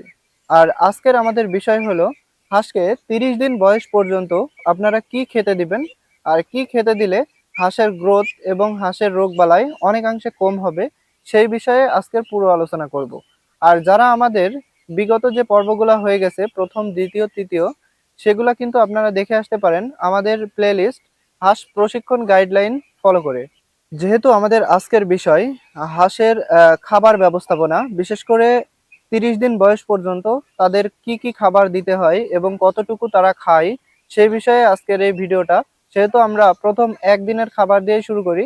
যখন আপনার হাঁসটা মানে হ্যাচারির থেকে যখন আপনি আপনার রুমে নিয়ে আসবেন, মানে আপনার শেডে নিয়ে আসবেন, তখন কিন্তু তাদেরকে মুড়ি, যে মুড়ি ভেজানো, মানে ভেজানো মুড়ি, যে নরম মুড়িটা, সেটা কিন্তু তাদের দিতে হবে। সাথে লাইসোভিট, এটা কিন্তু আপনাদেরকে সেই ব্রডিং এই আপনাদেরকে প্রথম একদিন বয়সেই আপনাদেরকে লাইসোভিটের পানি প্লাস মুড়ি, যে ভেজানো মুড়ি, সেটা কিন্তু আপনাদেরকে দিতে হবে। আর সাথে অবশ্যই আপনারা পানি দিবেন, এবং পানিটা হচ্ছে লাইসোভিটের যে পানি ওইটা। আর দ্বিতীয় দিন থেকে অবশ্যই আপনাদেরকে ব্রয়লার স্টার্টারে যেতে হবে, কারণ অনেকেই আছে যে লেয়ার স্টার্টার দেওয়ার চেষ্টা করে, সোনালী স্টার্টার দেওয়ার চেষ্টা করে। অনেকে মানে বলে যে লেয়ার স্টার্টার বা সোনালী স্টার্টার দিলে হাঁসের রোগবালাই কম হয়। হ্যাঁ, লেয়ার স্টার্টার বা সোনালী স্টার্টার দিলে হাঁসের রোগবালাই কিছুটা কম হয়, কিন্তু হাঁসের গ্রোথ কিন্তু একেবারেই কমে যায়। আর এই জন্য আমরা সাজেস্ট করি যে সবসময়তে হাঁসের বাচ্চাকে যখন দ্বিতীয় দিন থেকে বিশেষ করে আপনারা ব্রয়লার স্টার্টার যেটা আছে ওটা আপনারা হাঁসকে 1 থেকে 14 দিন বয়স পর্যন্ত আপনারা কিন্তু এই ব্রয়লার স্টার্টার যেটা আছে এটা দেবেন। কখনোই কারো কথা শুনে এখানে লেয়ার দিতে যাবেন না, কারণ আপনার 0 থেকে 1 মাস বয়স পর্যন্ত হাঁসের যে গ্রোথ, সেই গ্রোথটা যদি আপনারা অ্যাকুরেট না আনতে পারেন, তাহলে কিন্তু কখনোই 3.5 থেকে 4 মাসে এটা আপনারা কখনোই ডিম পাবেন না। তখন আপনাদের হয়ে যাবে, যদি এখানে গ্রোথ কম হয় তখন আপনার শেষে গিয়ে বিশেষ করে 3.5 থেকে 4 মাসে ডিম না পেয়ে আপনারা 6 থেকে 7 মাস লেগে যাবে। আর আপনাদের 6 থেকে 7 মাস যদি একটা হাঁসকে শুধু খাওয়াইতে হয়, তার কিন্তু খরচ 600 থেকে 700 টাকা আপনার একটা হাঁস প্রতি খরচ পড়ে যাবে। তাই অবশ্যই এই বিষয়টা লক্ষ্য রাখবেন যে 0 থেকে 14 দিন বয়স পর্যন্ত, মানে যখন হাঁসের বাচ্চাটা নিয়ে আসা হবে, তখন ভেজানো মুড়ি, মানে নরম যে মুড়িটা, সেটা দিতে হবে ছিটায়ে, প্লাস লাইসোভিটের পানি। এবং তার পরের দিন থেকে আপনাদের কিছু ওষুধ সাপ্লিমেন্ট সহ যে ব্রয়লার স্টার্টার খাবারটা আছে, ওই ব্রয়লার স্টার্টার খাবারটা 0 থেকে 14 দিন বয়স পর্যন্ত ওদেরকে দিতে হবে।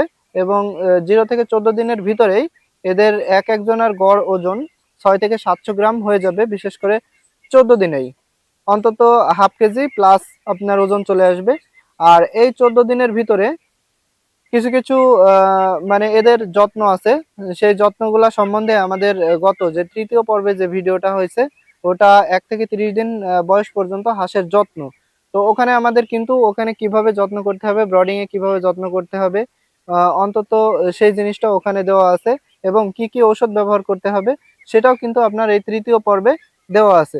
তা আমি সে বিষয়ে যেহেতু যাচ্ছি না, আজকে যেহেতু খাবার নিয়ে কথা হচ্ছে, অবশ্যই আমি খাবার নিয়ে কথা বলবো।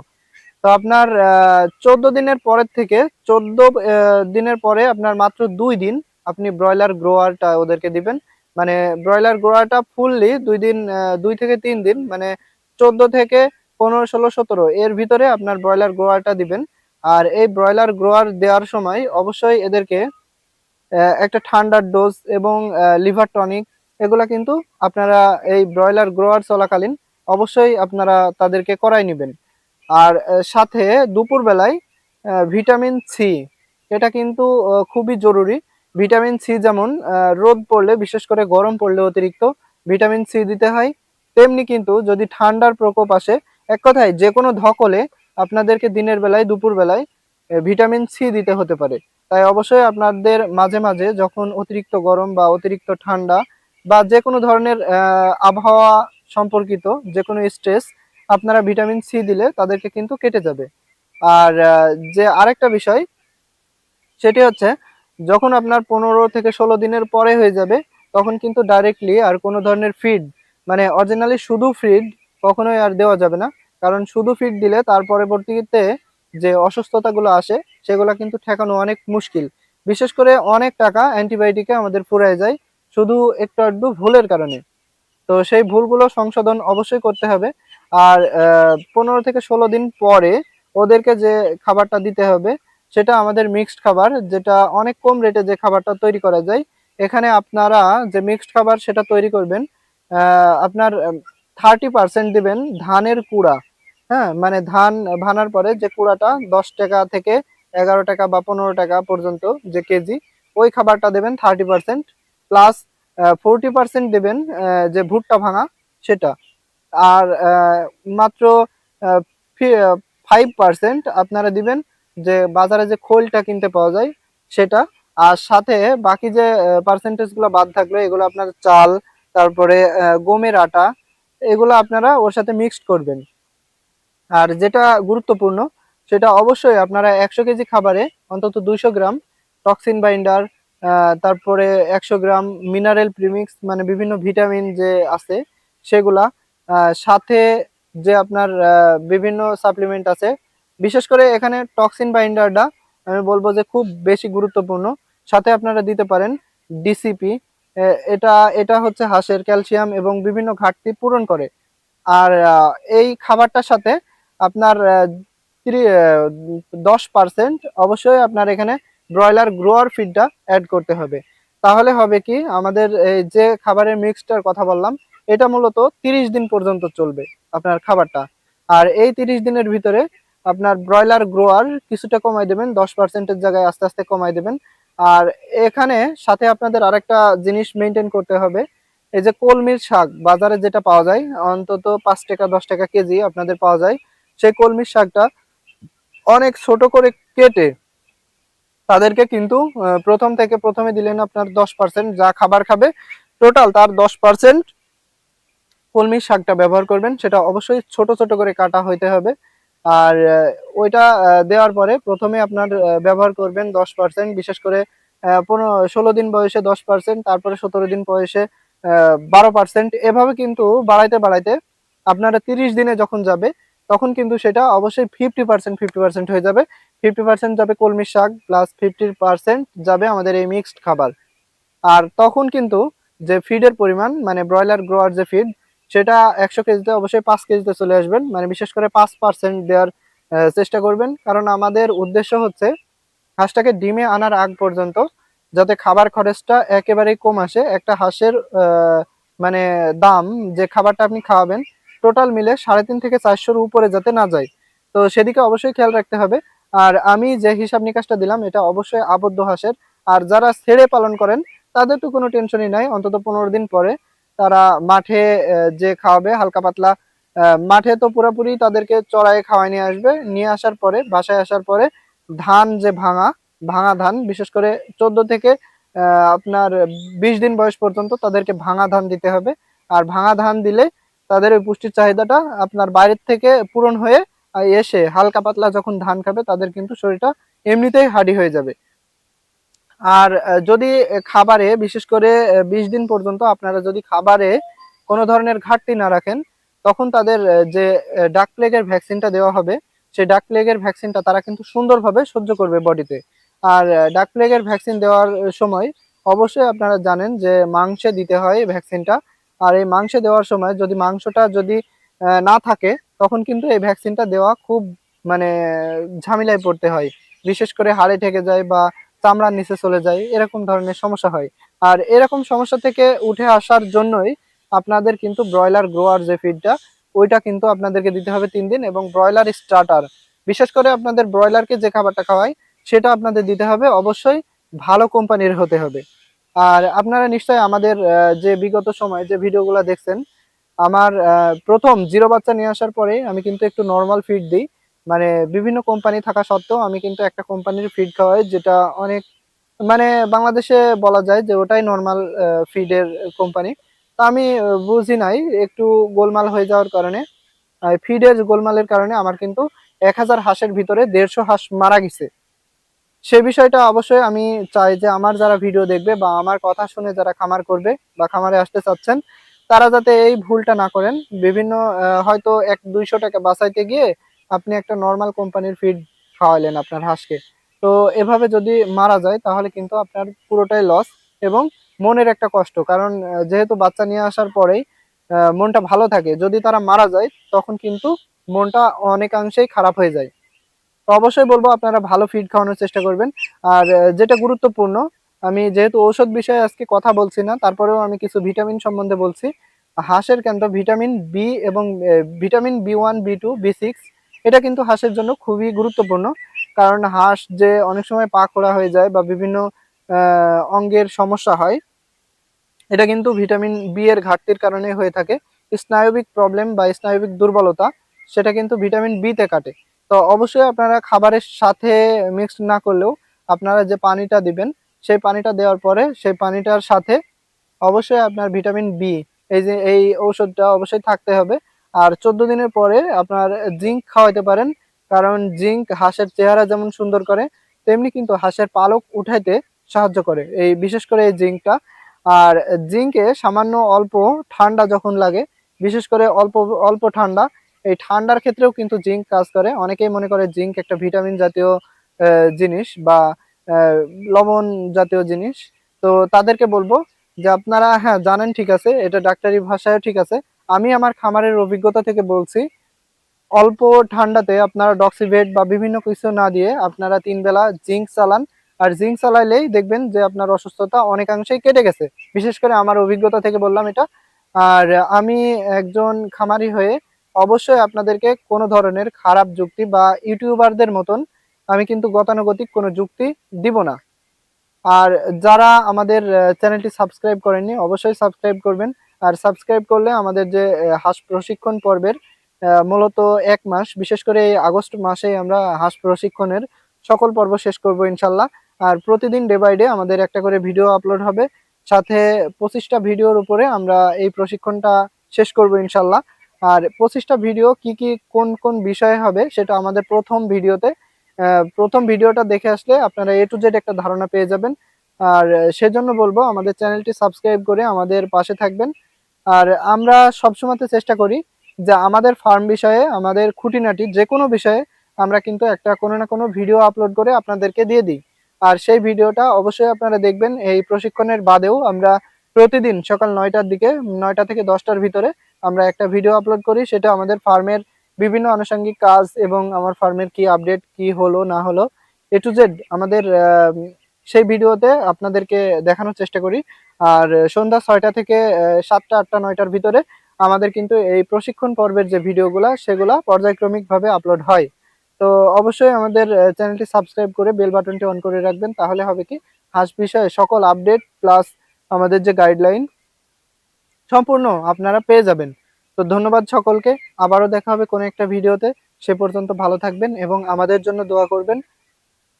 সাথে আপনাদের জন্য দোয়া করি যারা আমাদের এই প্রশিক্ষণের ভিডিওগুলো দেখে ফার্মে আসতে চাচ্ছেন। আর আরেকটা বিষয় আপনাদেরকে আমি গুরুত্ব সহকারে বলতে চাই, আপনারা যারা হাঁসের ফার্ম করবেন তারা আমাদের এই যে প্রশিক্ষণের যে 30 দিনের ভিডিও, বিশেষ করে এই আগস্ট মাসের পরেই আপনারা হাঁসের ফার্মে আসতে পারেন, কারণ তখনও কিন্তু হাঁসের সিজন শেষ হয়ে যাচ্ছে না। আর আমি বলবো আমার কথাতেও আপনারা হাঁসের খামারে না এসে আপনারা আরো 2-3টা খামার ভিজিট করেন, তারপরে আসাটাই বেটার। না জেনে কোনো কিছু করাটাই আমার মনে হয় যে ভালো না, বিশেষ করে এই খামার সাইডে আসার জন্য। তো ধন্যবাদ সকলকে, আবারও দেখা হবে কোনো একটা ভিডিওতে। আসসালামু আলাইকুম, সে পর্যন্ত ভালো থাকবেন এবং আমাদের জন্য দোয়া করবেন। প্রিয় দর্শক, আসসালামু আলাইকুম। এসপিএম এগ্রোর পক্ষ থেকে আপনাদের জানাই আন্তরিক শুভেচ্ছা ও অভিনন্দন।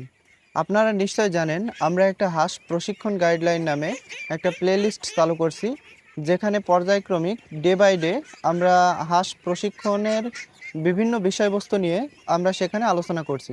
যেহেতু আমাদের প্রথম, দ্বিতীয়, তৃতীয় এবং চতুর্থ পর্ব হয়ে গেছে, আর আজকে সেই ধারাবাহিকতার লক্ষ্যেই আজকে আমাদের পঞ্চম পর্ব। আর এই পঞ্চম পর্বের বিষয়টি হচ্ছে হাঁসের রোগবালাই। তো আজকে আমি হাঁসের রোগবালাই সম্পর্কে পুরোপুরি একটা আলোচনা করব এবং হাঁসের কি কি মারাত্মক রোগ আছে এবং কি কি নর্মাল রোগ আছে সকল বিষয়ে আজকের এই ভিডিওতে ধারণা দেওয়ার চেষ্টা করব। আর বিশেষ করে যারা ফ্যামিলিতে 5 থেকে 10টি হাঁস পালেন, তারা কোনো ধরনের ভ্যাকসিন না দিয়ে কি কি ঔষধ ব্যবহার করলে তাদের হাঁসগুলো অন্তত সেভে থাকবে, তো সে বিষয়েও আজকে আমাদের আলোচনা থাকবে। তো অবশ্যই আপনারা যারা যারা ফ্যামিলিতে 5 থেকে 10টি হাঁস পালন করেন বা যারা নতুন খামার করবেন বা যারা নতুন খামারি আছেন, সকলকেই বলবো আমাদের এই ভিডিওটা না টেনে সম্পূর্ণ কন্টিনিউ করার জন্য। প্রথমেই আমরা শুরু করি হাঁসের কিছু মারাত্মক রোগ নিয়ে। আর মারাত্মক রোগ বলতে মোটামুটি আমরা তিনটাকে ভয়াবহ এবং মারাত্মক রোগ হিসাবে ধরে থাকি। মারাত্মক রোগগুলোর ভিতরে আমি প্রথমেই কথা বলবো হাঁসের ডাক প্লেগ নিয়ে।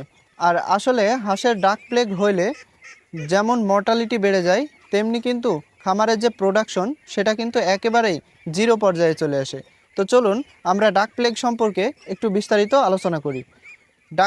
হাঁসের ডাক প্লেগ হইলে প্রথমে হাঁসটা নিস্তেজ হয়ে পড়ে এবং হাঁসের মাথাটা মাটির সাথে নুয়ে পড়ে, প্লাস হাঁস হঠাৎ হঠাৎ মৃত্যুবরণ করে। তো এই ডাক প্লেগ হইলে আপনাদের একটাই মানে প্রতিরোধ ব্যবস্থা আছে, আর সেই প্রতিরোধ ব্যবস্থাটা হচ্ছে ডাক প্লেগের ভ্যাকসিন। আর ডাক প্লেগের ভ্যাকসিনের কিন্তু কোনো ধরনের বিকল্প নেই। ডাক প্লেগ হইলে সাধারণত কোনো ধরনের অ্যান্টিবায়োটিকে তেমন কোনো কাজ হয় না। আর অ্যান্টিবায়োটিক ডাক প্লেগ যেহেতু ভাইরাসজনিত রোগ, সেহেতু ডাক প্লেগ অ্যান্টিবায়োটিকে ভালো হওয়ার কোনো কথাই নেই। তারপরেও আমরা অ্যান্টিবায়োটিক দিয়ে থাকি, বিশেষ করে ডাক প্লেগ হইলে। আর ডাক প্লেগ হইলে অ্যান্টিবায়োটিক দিলে যে ব্যাকটেরিয়াল জনিত প্রবলেম, মানে ডাক প্লেগ হওয়ার পরে যে ব্যাকটেরিয়া জনিত প্রবলেমের কারণে যখন হাঁসগুলা মৃত্যুবরণ করে, ঠিক তখন অ্যান্টিবায়োটিক দিলে ওই ব্যাকটেরিয়াল প্রবলেমগুলো সলভ হয়। সাথে ডাক প্লেগ যেহেতু ভাইরাসজনিত রোগ, এটা কিন্তু খামারে বেশি দিন থাকে না। আর তখন যখন ডাক প্লেগ হবে, ঠিক তখন যদি হাঁসের ইমিউনো সিস্টেম ভালো থাকে এবং হাঁসকে স্ট্রেস থেকে কমানোর জন্য বিভিন্ন ওষুধগুলো দেওয়া হয়, তখন কিন্তু তারা ওই ধকলটা সহ্য করে নেয়, প্লাস মর্টালিটির হার কিছুটা হলেও কমে যায়। তো অবশ্যই আপনাদেরকে একটা জিনিস আমি খুব গুরুত্ব সহকারে বলবো, ডাক প্লেগ হওয়ার আগেই আপনারা ডাক প্লেগের যে টিকাটা আছে, সরকারি যে টিকাটা আছে ডিসি, সেই টিকাটা আপনারা হাঁসকে দিয়ে দেবেন। তাহলে ডাক প্লেগ থেকে অনেকটাই মুক্তি পাওয়া যাবে। যদিও ডাক প্লেগ হয়, তখন কিন্তু ডাক প্লেগের যে মর্টালিটির হার, সেটা কিন্তু অনেকাংশেই কমে যায়।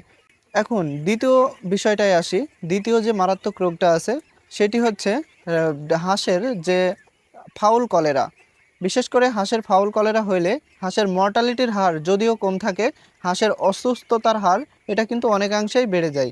আর এই ডাক কলেরাটা হয়ে থাকে সাধারণত খাবার অপরিষ্কার পরিচ্ছন্ন এবং পানির যে দূষিত, সেই দূষিত থেকেই মূলত এই ডাক কলেরা রোগটি হয়ে থাকে। আর এই ডাক কলেরা রোগটি হইলে হাঁসের যে পায়খানা, সেটা কিন্তু অনেকটাই সবুজাভ ভাব পায়খানাটা হাঁসের হয় এবং হাঁস কিন্তু দ্রুত নিস্তেজ হয়ে যায়, যদিও মর্টালিটির হার অনেকাংশে কম থাকে এবং হাঁস খুঁড়ায় চলে, হাঁস হাঁটতে পারে না। এই ধরনের সমস্যাগুলো বিশেষ করে ডাক কলেরা হইলে হয়ে থাকে। আর ডাক কলেরা সাধারণত হাঁসের 1 থেকে 40 দিন বা 45 দিনের পরে হওয়ার সম্ভাবনা আছে। 1 থেকে 45 দিনের আগে হওয়ার সম্ভাবনা খুবই কম। তো চলুন আমরা ডাক কলেরা হইলে কোন ধরনের ঔষধ দিলে সেই ডাক কলেরা থেকে মুক্ত পাওয়া যাবে সেই বিষয়টা আমরা একটু ধারণা দিই। আর অবশ্যই ডাক কলেরারও বাংলাদেশ সরকারের কি একটা টিকা আছে, যেটা হচ্ছে ডাক কলেরার টিকা, ফাউল কলেরার টিকা। সেটা আপনার হাঁস এবং মুরগিকে উভয়ের ক্ষেত্রেই একই ধরনের টিকা ব্যবহার করা হয়। আপনারা সেই টিকাটা যদি হাঁসকে 40 দিন বয়সে, 40 থেকে 45 দিন বয়সে প্রথম ডোজ এবং তারপরে 14 দিন পরে বুস্টার ডোজ আপনারা যদি কমপ্লিট করে রাখেন, তাহলে কিন্তু এই ডাক কলেরা হওয়ার সম্ভাবনাটা অনেকাংশে কম থাকে। আর যদি খামারে এই ডাক কলেরা রোগটি ঢুকেই যায়, তখন আপনারা কি করবেন? তখন অবশ্যই কিছু অ্যান্টিবায়োটিক আছে, সেগুলা দিলে এই ডাক কলেরা থেকে অনেকাংশেই মুক্তি পাওয়া যায়। আপনাদের আমি আগেও বলছি যে ডাক প্লেগের ক্ষেত্রে ঔষধে কাজ করতেও পারে, না করতেও পারে, কিন্তু এই যে ফাউল কলেরা, বিশেষ করে ডাক কলেরা যেটা, এটা কিন্তু অ্যান্টিবায়োটিক দিলে অনেকাংশেই নির্মূল করা সম্ভব, রোগ থেকে প্রতিকার পাওয়া সম্ভব। আর প্রতিরোধ হিসাবে আপনাদের একটাই আমি সাজেস্ট করব, ডাক প্লেগ এবং ডাক কলেরা এই দুইটার কিন্তু আপনারা শিডিউল মেনটেন করে টিকা দিয়ে থাকবেন। আর ডাক কলেরা এবং ডাক প্লেগ যে টিকাটা আছে, এই টিকাটা প্রথম ডোজ বলতে কি প্রথম বুস্টার ডোজ এবং নর্মাল ডোজ দুইটা দেওয়ার পরে প্রত্যেকটা টিকায় অন্তত 4 থেকে 4.5 মাস পরে আপনারা দিয়ে থাকবেন, বিশেষ করে ডাক কলেরা এবং ডাক প্লেগ। এবার আসি তৃতীয় মারাত্মক রোগ, যেটা খামারে যে কোনো সময়ে আসতে পারে। আর সেই তৃতীয় মারাত্মক রোগটা হচ্ছে হাঁসের যে ঠান্ডা লাগা। বিশেষ করে হাঁসের যে ঠান্ডা, এটাই আমি তৃতীয় মারাত্মক রোগ হিসাবে ধরছি। কারণ যেহেতু হাঁস পানিতে থাকে, যদিও তাদের ঠান্ডা কম, কিন্তু তাদের এই ঠান্ডাটাই বারবার ফিরে আসে। এরকমভাবে সমস্যায় আমরা খামারিরা পড়ি। তো এই ঠান্ডাটা হইলে আপনারা কি করবেন? সেটা আপনাদেরকে একটু ধারণা দিই। আর ঠান্ডা হইলে আপনারা কিভাবে বুঝবেন তাদের লক্ষণ দেখে যে হাঁসটা ঠান্ডা লেগেছে। তো হাঁসের যদি ঠান্ডা লাগে তো তারা কিন্তু মানুষ যেমন কাশি দেয়, ঠিক তাদেরও কাছে গেলে কেমন এক ধরনের কাশির ভাব তারা করবে, এবং সাথে তাদের নাকের ভিতর দিয়ে হালকা সর্দি আসবে। আর অনেক সময় এই সর্দিটা নাও আসতে পারে, তারপরেও তাদের কানের কাছে ধরলে তাদের ভিতরে একটা শব্দ হবে, যেটা ঠান্ডা লাগলে হয়ে থাকে ওদের ভিতরে। আর এই ঠান্ডার তীব্রতা প্রথমেই কিন্তু কাশি দিয়ে শুরু হয়, পরবর্তীতে কিন্তু তাদের আর কাশি থাকে না। তাদের তখন এই যে দুই সাইডের ঠোঁটের পাশে যে চল থাকে, সেই চলে কিন্তু হালকা ফোলা ভাব চলে আসে। আর যখন এই ফোলা ভাবটা চলে আসে, ঠিক তখন তাদের মারাত্মক পিরিয়ড হিসাবে আমরা ধরি, বিশেষ করে ঠান্ডার মানে সর্বশেষ পর্যায় হিসাবে ধরি। তো তখন আমরা খামারে বিভিন্ন ধরনের অ্যান্টিবায়োটিকগুলো ব্যবহার করি। আর এই অ্যান্টিবায়োটিকগুলো ব্যবহার করলে অবশ্যই ঠান্ডা আপনাদেরকে খুব দ্রুতই ভালো হয়ে যায়। তা আমরা অ্যান্টিবায়োটিকের ভিতরে আমরা কম্বিনেশন অ্যান্টিবায়োটিক টাইলোডক্সি প্লাস এটা ব্যবহার করে থাকি। তারপর দ্বিতীয় যে আমরা অ্যান্টিবায়োটিকটা ব্যবহার করে থাকি সেটা হচ্ছে মাইক্রোনিড, ইরোকট বা ইরাইজেনভেট। এই ধরনের অ্যান্টিবায়োটিকগুলো দিলে এই যে ঠান্ডাটা খুব দ্রুতই কিন্তু সেরে যায়। আর একটা জিনিস আপনাদের বলে রাখি, হাঁসের ক্ষেত্রে সকল ঔষধ 1 গ্রাম 1 লিটার পানিতে বা 1 ml 1 লিটার পানিতে ব্যবহার করতে হয়। আর এই সকল প্রকার রোগগুলোর ভিতরে এই ঠান্ডাটা আমাদের খামারে কিন্তু বারবার দেখা দেয়। আর বারবার দেখা দিলে আপনারা প্রথম পর্যায়ে যদি সেই ঠান্ডাটা দেখতে পান, তাহলে প্রতিরোধ হিসাবে যে ডক্সিভেট আছে সেটা দিলেই অন্তত ভালো হয়ে যায়। আর এই প্রত্যেকটা ঔষধের সাথে আপনারা ঠান্ডার মুহূর্তে রেসপিরন ব্যবহার করতে পারেন, তাহলে হাঁসটা দ্রুত এই ঠান্ডার থেকে মুক্তি পাবে। আর অবশ্যই আমাদের বিভিন্ন রকমের ঔষধের যে শিডিউল, সেটা আমাদের একটা ভিডিওতে খুব সুন্দরভাবে বোঝানো আছে। সেই ভিডিওটা দেখলে অবশ্যই আপনারা ঠান্ডা কোন রোগ হলে কী ঔষধ ব্যবহার করতে হবে, ঔষধের নাম সহ সেখানে আমাদের আপলোড দেওয়া আছে। তো অবশ্যই এই 3টা মারাত্মক রোগ হিসাবে আমরা ধরি। তাছাড়া হাঁসের যে চুনা পায়খানা বা হাঁসের যে ঝিমানুভাব বা হাঁস দাঁড়ায় আছে, দেখা যাচ্ছে যে চোখ বুজে আছে, এরকম কিছু রোগবালাই হলে আপনাদের তেমন কোনো ঔষধ বলতে কি হালকা পাতলা কিছু ঔষধ দিলেই এগুলো কিন্তু সেরে যায়। যেমন চুনা পায়খানা যদি হয়, তাহলে আপনার বাজারে যে রেনামাইসিন আছে মাত্র 100 টাকা 100 গ্রামের, ঠিক সেটা যদি আপনি ব্যবহার করেন তাহলে কিন্তু এই চুনা পায়খানাটা সেরে যায়। আর বিভিন্ন যে ঔষধগুলা, বিভিন্ন যে হাঁসের দুর্বলতা, সেগুলা কিন্তু বিভিন্ন ভিটামিন সাপ্লিমেন্ট দিলেই হাঁসের কিন্তু সেই রোগবালাইগুলো ভালো হয়ে যায়। আর আরেকটা হাঁসের যে রোগ আছে মোটামুটি মারাত্মক ধরা যায়, সেটা কিন্তু হাঁসের যে লিভারের প্রবলেম। বিশেষ করে হাঁস যদি যে রুমে রাখবেন সেই রুমটা যদি খুব আঁটিসুটি হয়, বিশেষ করে পর্দা দেওয়া থাকে বা বিভিন্ন ধরনের ঝামেলা হয়, অতিরিক্ত গরম পড়ে, তখন কিন্তু হাঁসের লিভারে এক ধরনের প্রবলেম হয়। বিশেষ করে লিভার সাদা হয়ে যায়, হঠাৎ স্ট্রোকজনিত কারণে হাঁসগুলা মৃত্যুবরণ করে। ঠিক এরকমভাবে সমস্যা হইলে আপনারা হাঁস কাটার পরে, বিশেষ করে হাঁস পোস্টমর্টেম যখন করবেন, তখন কিন্তু হাঁসটা বোঝা যাবে যে এটা লিভারে প্রবলেম। তখন আপনারা অবশ্যই হাঁসের যে লিভার টনিক আছে, আর এই লিভার টনিকটা আপনারা তখন ব্যবহার করবেন। আর একটা জিনিস, হাঁসের ছোটোর থেকে বিশেষ করে 5 দিন বয়স থেকে 15 দিন বয়সের ভিতরে এক ধরনের একটা রোগ হয়, যেটা হাঁসের মানে এই লিভার সংক্রান্তই রোগ। এটা যদি আপনারা হাঁসের পোস্টমর্টেম করেন, তখন যে হাঁসের কলিজাটা থাকে এবং লিভারটা থাকে, এই কলিজার উপরে এক ধরনের প্রলেপ পড়ে যায়। আর তখন আপনারা বুঝতে পারবেন যে হাঁসের যে পানিটা খাওয়ানো হচ্ছে বা খাবারটা খাওয়ানো হচ্ছে সেটা অপরিষ্কার। তখন আপনাদের ওই পানিটা চেঞ্জ করে অন্য জায়গায় থেকে একদম ক্লিয়ার পানি নিয়ে এসে তাদের ব্যবহার করতে হবে। এবং সাথে আপনাদের লিভার টনিক এবং টক্সিন বাইন্ডার, এই দুইটা অ্যাড করে আপনাদেরকে দিতে হবে। বিশেষ করে যখন লিভার টনিক দেবেন তখন কিন্তু টক্সিন বাইন্ডার দেওয়া যাবে না। আর একটা জিনিস, টক্সিন বাইন্ডার কিন্তু সিঙ্গেল ওষুধ, ওটা শুধুমাত্র যখন ব্যবহার করবেন, কোনো ধরনের কোনো অ্যান্টিবায়োটিক, কোনো যে ভিটামিন, কোনো কিছুই দেওয়া যাবে না। শুধুমাত্র টক্সিন বাইন্ডার দিয়ে আপনারা কিন্তু ওই হাঁসটাকে মোটামুটি 4 ঘন্টা পানিটা দিয়ে রাখবেন। তা 4 ঘন্টা পরে আপনারা যে কোনো ওষুধ দেবেন। আর অনেক সময় বিভিন্ন খামারে অনেকে বলে, আমাদেরকে বিভিন্নভাবে বলে যে অ্যান্টিবায়োটিকে কাজ করছে না। অনেক সময় অনেক অ্যান্টিবায়োটিকে বা কোনো অ্যান্টিবায়োটিকেই আর হাঁসের কোনো কাজ করছে না। ঠিক সেই অবস্থায়ও আপনারা একটা রাত্রে গ্যাপ দিয়ে, সেই রাত্রে আপনারা টক্সিন বাইন্ডার দিয়ে তারপরের দিন সকাল থেকে যদি আপনারা ঔষধ চালু করেন তাহলে ইনশাআল্লাহ আমি মনে করি এবং আমাদের অভিজ্ঞতা অনুযায়ী অবশ্যই ঔষধে কাজ করবে। তো আমি হাঁসের রোগবালাই সম্পর্কে আপনাদেরকে বললাম। আর একটা বিষয় আপনাদেরকে বলার কথা ছিল যে বাসা বাড়িতে 5 থেকে 10টি হাঁস যারা পালন করবেন তারা কিভাবে এইসব রোগবালাই থেকে মুক্তি পাবেন। কারণ তারা একটা ভ্যাকসিন যদি সরকারিভাবে নিয়ে আসা যায় তো সেখানে কিন্তু একটা অ্যাম্পুলে আপনার 100 হাঁসকে ভ্যাকসিন দিতে হয়। আর যেহেতু তাদের 10 থেকে 15টা হাঁস থাকে সেহেতু তাদের 100 অ্যাম্পুল না নিয়ে বিশেষ করে তাদের ঔষধের মাধ্যমেই সেই জিনিসটা ভালো করার চেষ্টা করতে হয়। তো ঔষধ বলতে কি হাঁসের যখন ফ্যামিলিগত মানে একটা ফ্যামিলিতে যখন হাঁস পোষা হয় তাদের কিন্তু ডাক প্লেগ বা ডাক কলেরা এগুলো কিন্তু খুবই কম হয়। বিশেষ করে একটা বাড়ির ভিতরে যে হাঁসগুলা থাকে তো তাদের যেহেতু ডাক কলেরা এবং ডাক প্লেগ এইগুলা অনেক কম হয়, তাদের যে রোগগুলা হয় সেগুলো ব্যাকটেরিয়াল জনিত প্রবলেম। আর এই ব্যাকটেরিয়াল জনিত প্রবলেমগুলা আপনারা যে বিভিন্ন অ্যান্টিবায়োটিক আছে এগুলো আপনারা ব্যবহার করলেই এই হাঁসের যে রোগগুলা সেগুলো কিন্তু ভালো হয়ে যায়। আর অ্যান্টিবায়োটিকের মধ্যে আপনাদেরকে আমি 2টা অ্যান্টিবায়োটিকের কথা বলবো। এই 2টা রেখে দিলে যে কোনো রোগ হইলে আপনারা এই 2টা 1 গ্রাম 1 লিটার পানিতে দিলেই কিন্তু ওই রোগটার থেকে অনেকাংশেই মুক্তি পাওয়া যাবে। তো সেই 2টা ঔষধ হচ্ছে, একটা হচ্ছে ইরোকট আর আরেকটা হচ্ছে মাইক্রোনিড। এই 2টা আপনারা বাসায় রেখে দেবেন। আর আরেকটা হচ্ছে থায়াভিন, যেটা ভিটামিন B1 B2 B6 এই 3টা থাকে। তো অবশ্যই আপনারা এই থায়াভিন এবং মাইক্রোনিড আর ইরোকট এই 3টা অবশ্যই আপনাদের ফ্যামিলিতে বিশেষ করে বাড়িতে রাখবেন শুধুমাত্র হাঁসের জন্য। আর এই 3টার ভিতরে অবশ্যই 2টা অ্যান্টিবায়োটিক ইরোকট এবং মাইক্রোনিড, যদিও 2টা একই গ্রুপের তারপরেও আপনারা 2টা 2 রকম কিনে রাখবেন। আর যে থায়াভিনটা আছে এটা রাখবেন। থায়াভিনটা অবশ্যই আপনারা পরপর তিন দিন যে কোনো এক বেলা আপনারা এটা ব্যবহার করবেন।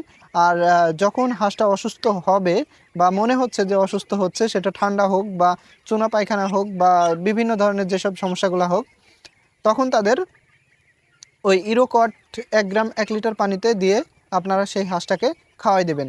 তাহলে হবে কি ওই হাঁসটা ইনশাল্লাহ আপনাদের সুস্থ থাকবে। আর যদি ইরোকট দেন তখন কিন্তু মাইক্রোনিট দেওয়া যাবে না, বা মাইক্রোনিট দিলে ইরোকট দেওয়া যাবে না। এটা পর্যায়ক্রমিকভাবে চালাবেন। এক সময় যদি মাইক্রোনিট চালান তার 10 দিন বা 15 দিনের ভিতরে যদি আবারও রোগটা আসে বা 1 মাসের ভিতরে আবারও রোগের সম্মুখীন হন তখন কিন্তু ইরোকট দেবেন।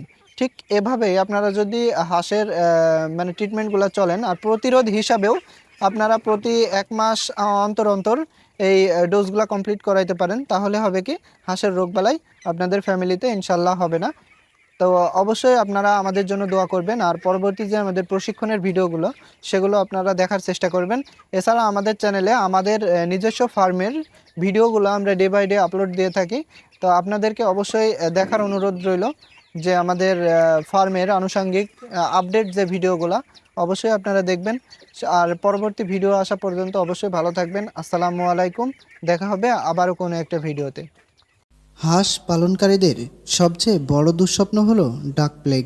একবার হলে পুরো খামার ঝুঁকির মধ্যে পড়ে যায়, আর মৃত্যুহারও ভয়ঙ্করভাবে অনেক বেশি। অনেক সময় কোনো লক্ষণ ছাড়াই হঠাৎ মৃত্যু হয়, যা নতুন ও পুরনো দুই ধরনের খামারিকেই বিপদে ফেলে। আজকের ভিডিওতে আমরা যা দেখব, ডাক প্লেগ কী, কেন হয়, লক্ষণগুলো কী, প্রতিরোধের উপায় এবং আক্রান্ত হলে করণীয়। ডাক প্লেগ একটি ভাইরাসজনিত রোগ। এর মূল কারণ হার্পেস ভাইরাস। আক্রান্ত হাঁসের লালা, মল, চোখের পানি এবং নাকের পানি দিয়ে সংক্রমণ পুরো খামারে ছড়িয়ে পড়ে। খামারে যদি হাঁস একসাথে পানির ট্যাঙ্ক, পুকুর বা খাবারের পাত্র ব্যবহার করে তাহলেই ভাইরাস খুব দ্রুত ছড়িয়ে পড়ে। ডাক প্লেগের উপসর্গ এক এক সময় এক এক রকম হয়ে থাকে। তার মধ্যে কিছু গুরুত্বপূর্ণ লক্ষণ: খাবারে অনীহা, হাঁটতে না চাওয়া, চোখ ফুলে যাওয়া বা লাল হয়ে যাওয়া, ঘাড় ও মাথা ফুলে যাওয়া, সবুজ বা রক্ত মিশ্রিত পাতলা পায়খানা, ডিম পাড়া হাঁসের ক্ষেত্রে ডিম দেওয়া হঠাৎ বন্ধ হওয়া, দাঁড়িয়ে থাকতে না পারা এবং অনেক সময় কোনো লক্ষণ ছাড়াই হঠাৎ মৃত্যু। ডাক প্লেগ প্রতিরোধে গুরুত্বপূর্ণ কিছু সমাধান: 21 দিন বয়সে ডাক প্লেগ ভ্যাকসিন দিন। এরপর বুস্টার ডোজ 14 দিন পরে আবার দিন। এরপর প্রতি 4 মাস পর পর বুস্টার ডোজ দিন। খামার ও পানির উৎস পরিষ্কার রাখুন। নতুন হাঁস আনার পর 15 দিন আলাদা রাখুন। মৃত হাঁস মাটিতে পুঁতে ফেলুন যাতে ভাইরাস না ছড়াইতে পারে। খামারে বন্য হাঁস বা পাখি ঢুকতে না পারে সেই ব্যবস্থা নিন। যদি খামারে ডাক প্লেগ হয়ে যায় তখন আপনি যে ব্যবস্থাগুলো গ্রহণ করবেন। আক্রান্ত হাঁস দ্রুত আলাদা করুন। বাকি হাঁসকে vitamin A, D, E, C এবং ইলেকট্রোলাইট দিন। সেকেন্ডারি ইনফেকশন ঠেকাতে অ্যান্টিবায়োটিক ব্যবহার করুন। খামার, পানি ও খাবারের পাত্র জীবাণুমুক্ত করুন। মনে রাখবেন, ভাইরাসজনিত হওয়ায় নির্দিষ্ট কোনো ঔষধ নেই, তবে সাপোর্টিভ চিকিৎসায় মৃত্যুহার কিছুটা কমানো সম্ভব। আমাদের চ্যানেলে যারা নতুন তারা অবশ্যই চ্যানেলটিকে সাবস্ক্রাইব করবেন এবং পাশে থাকা বেল বাটনটি অন করে রাখবেন।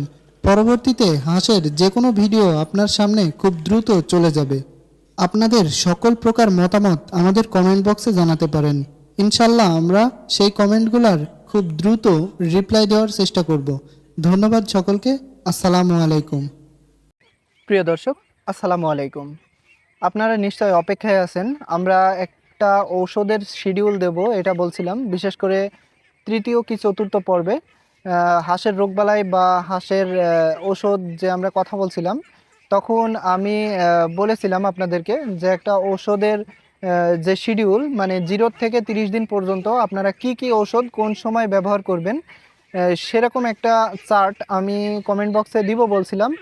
তো যদিও আমাদের সেটা দিতে লেট হয়ে গেল, বিশেষ করে আমরা অ্যানালাইসিস করে তারপরে কিন্তু আমরা ওই যে চার্টটা ওটা কিন্তু রেডি করছি।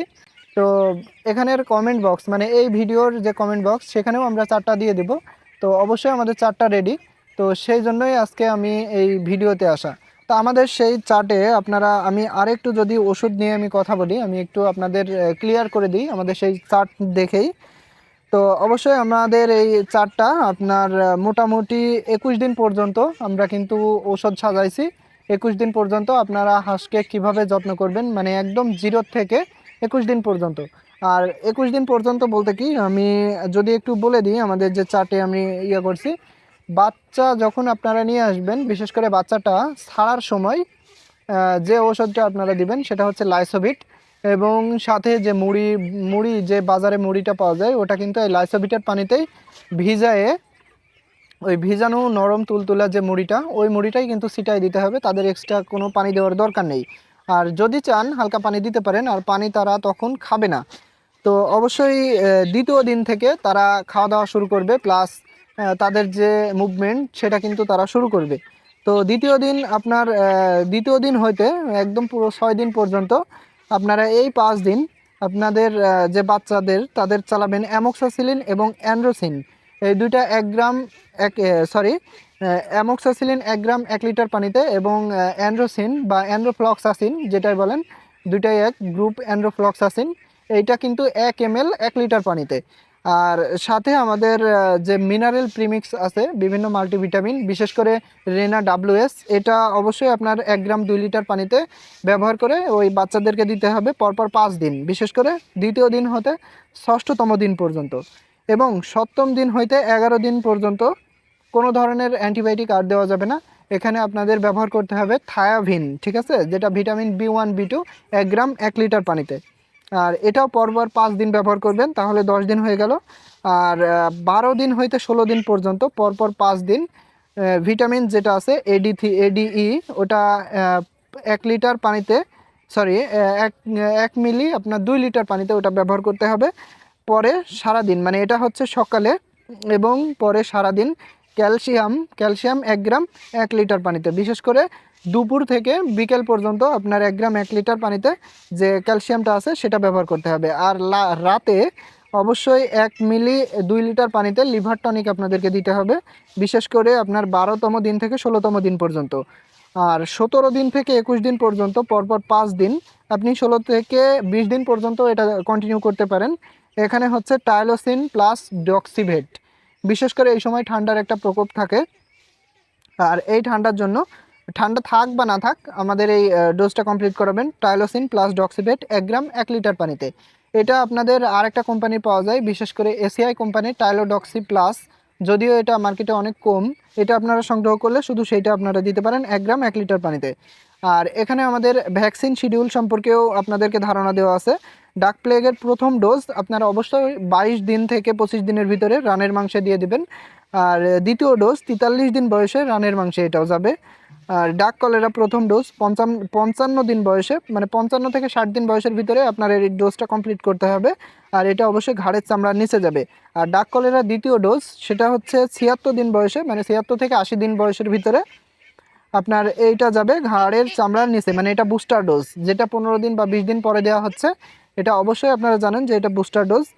আর বিশেষ করে বাচ্চা ছাড়ার মানে প্রথম দিন হইতেই আপনার পুরো 21 দিন 22 দিন পর্যন্ত আপনার পানির সাথে ওই যে এসজিএস আছে, ওটা 2 লিটার পানিতে 1 সিসি পরিমাণ এসজিএসটা মিশাই দিতে হবে। মানে এটা ঔষধ, সম্পূর্ণ ঔষধ চলাকালেও আপনার এই এসজিএসটা মিশাই দিতে হবে।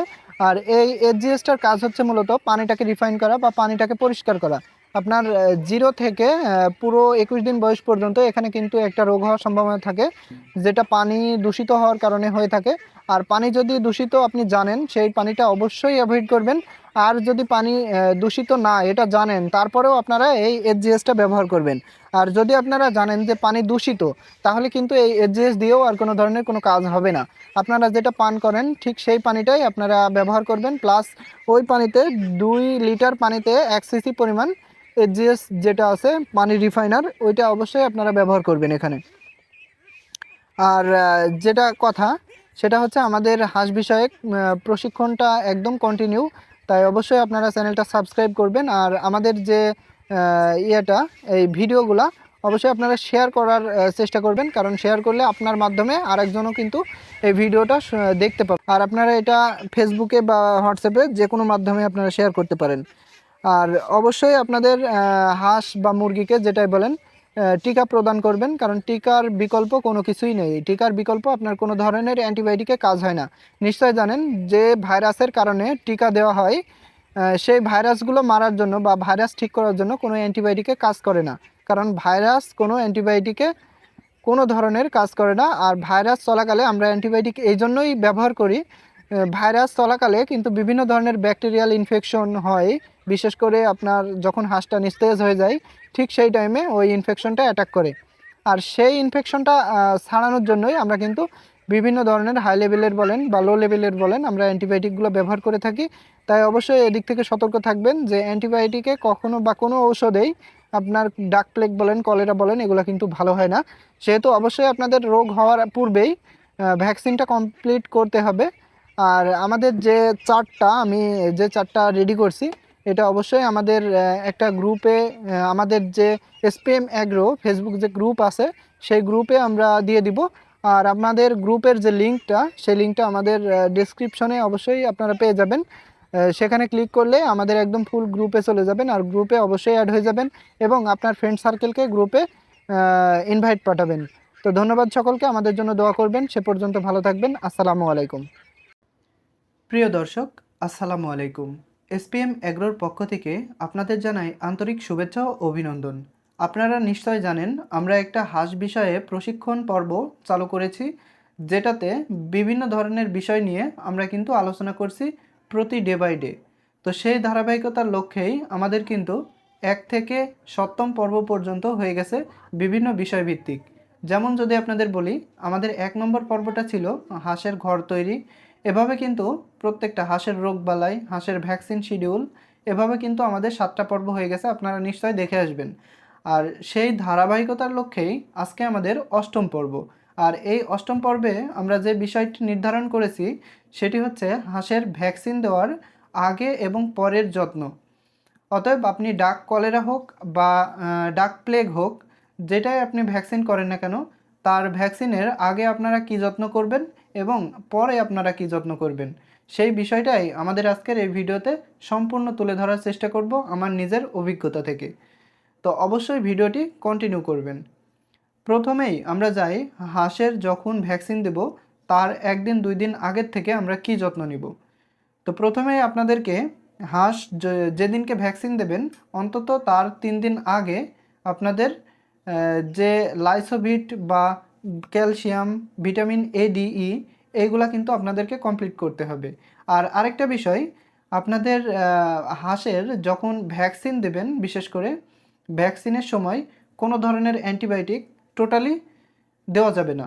মানে অ্যান্টিবায়োটিক চলাকালে কখনোই আপনারা ভ্যাকসিন করবেন না, কারণ ভ্যাকসিনের কার্যক্ষমতা পুরোপুরি নষ্ট হয়ে যায়। আমরা এটা মনে করি, কারণ ভ্যাকসিনের কার্যক্ষমতা এজন্যই নষ্ট হয়, তখন কিন্তু হাঁসের যে শরীরে স্ট্রেসটা অনেক বেশি থাকে এবং হাঁসের যে ইমিউনো সিস্টেম সেটা কিন্তু অনেকাংশে কম থাকে, বিশেষ করে যখন অ্যান্টিবায়োটিক দেওয়া হয়। তো অবশ্যই অ্যান্টিবায়োটিকটা অ্যাভয়েড করবেন, বিশেষ করে ভ্যাকসিনের মুহূর্তে। আর ভ্যাকসিন দেওয়ার অন্তত 2 দিন আগে আপনারা কোনো ধরনের ঔষধ, মানে বিশেষ করে অ্যান্টিবায়োটিক, এটা পুরোপুরি বন্ধ করে দেবেন হাঁস যদি সুস্থ থাকে। আর অসুস্থ হাঁসকে কখনোই ভ্যাকসিন দিবেন না। তো অবশ্যই আপনাদেরকে 2 দিন আগের থেকে ওদেরকে যে খাবারটা দেওয়া হয় সেই খাবারটা একটু উন্নত মানের দেওয়ার চেষ্টা করতে হবে। আর 2 দিন আগের থেকে ক্যালসিয়াম, এডিই এগুলা কিন্তু আপনাদেরকে পানির সাথে মিশিয়ে তাদেরকে কন্টিনিউ খাওয়াতে হবে। বিশেষ করে ক্যালসিয়াম 1 লিটার পানিতে 1 মিলি এবং এডিই এটা হচ্ছে 2 লিটার পানিতে 1 মিলি। এই হিসাবে আপনাদের কিন্তু ভ্যাকসিন দেওয়ার 2 দিন আগের থেকে ভ্যাকসিন দেওয়ার আগের দিন পর্যন্ত আপনাদের এটা কন্টিনিউ করতে হবে। আর তারপরেই যে আপনাদের যত্নটা করতে হবে, বিশেষ করে ভ্যাকসিন যেদিন দেবেন ঠিক ওই দিনের রাত্রে আপনাদের কিন্তু লাইসোভিটের পানিটা তাদেরকে খেতে দিতে হবে 1 গ্রাম 2 লিটার পানিতে। এটা হচ্ছে হাঁসের যে স্ট্রেস, মানে যেদিন আপনি ভ্যাকসিন করবেন সেদিনকার যে স্ট্রেস সেটা কিন্তু অনেকাংশেই এই লাইসোভিটটা কমাই দেবে। তো অবশ্যই আপনারা হাঁস যেদিনকে ভ্যাকসিন করবেন তার রাত্রে বা সন্ধ্যায় যে খাবারটা দিবেন সেটাতে অবশ্যই এখানে লাইসোভিট মিক্সড করে দিবেন। তারপরে আসি ভ্যাকসিন যেদিন দেবেন সেদিনকার যত্নে। তো যেদিনকে আপনারা ভ্যাকসিন দেবেন অবশ্যই ভ্যাকসিনটা সকাল সকাল দেওয়ার চেষ্টা করবেন। আর সকাল সকাল ভ্যাকসিন দেওয়ার পরেই কোনো ধরনের ঔষধ মিশ্রিত পানি বা ঔষধ মিশ্রিত খাবার আপনারা দিবেন না। সেদিন আপনারা এমনি নর্মালিটি যে খাবারটা আপনারা দেন, তখন সকালবেলাতে ভ্যাকসিন দেওয়ার পরে, ভ্যাকসিন দেওয়ার আগে কোনো ধরনের খাবার দেওয়ার প্রয়োজন নাই। আর ভ্যাকসিন দেওয়ার পরে আপনারা নর্মাল যে খাবারটা আছে এবং ফ্রেশ যে পানি, একদম ফ্রেশ যে পানিটা ওটা, এবং নর্মাল যে খাবার এটা, এই দুইটা কিন্তু আপনারা খেতে দেবেন। আর অবশ্যই আপনাদের হাঁসকে, বিশেষ করে হাঁস তো পানিতে আপনারা পুকুরে অথবা নিজস্ব যে পানির জায়গা এখানে কিন্তু আপনারা দিয়ে থাকেন।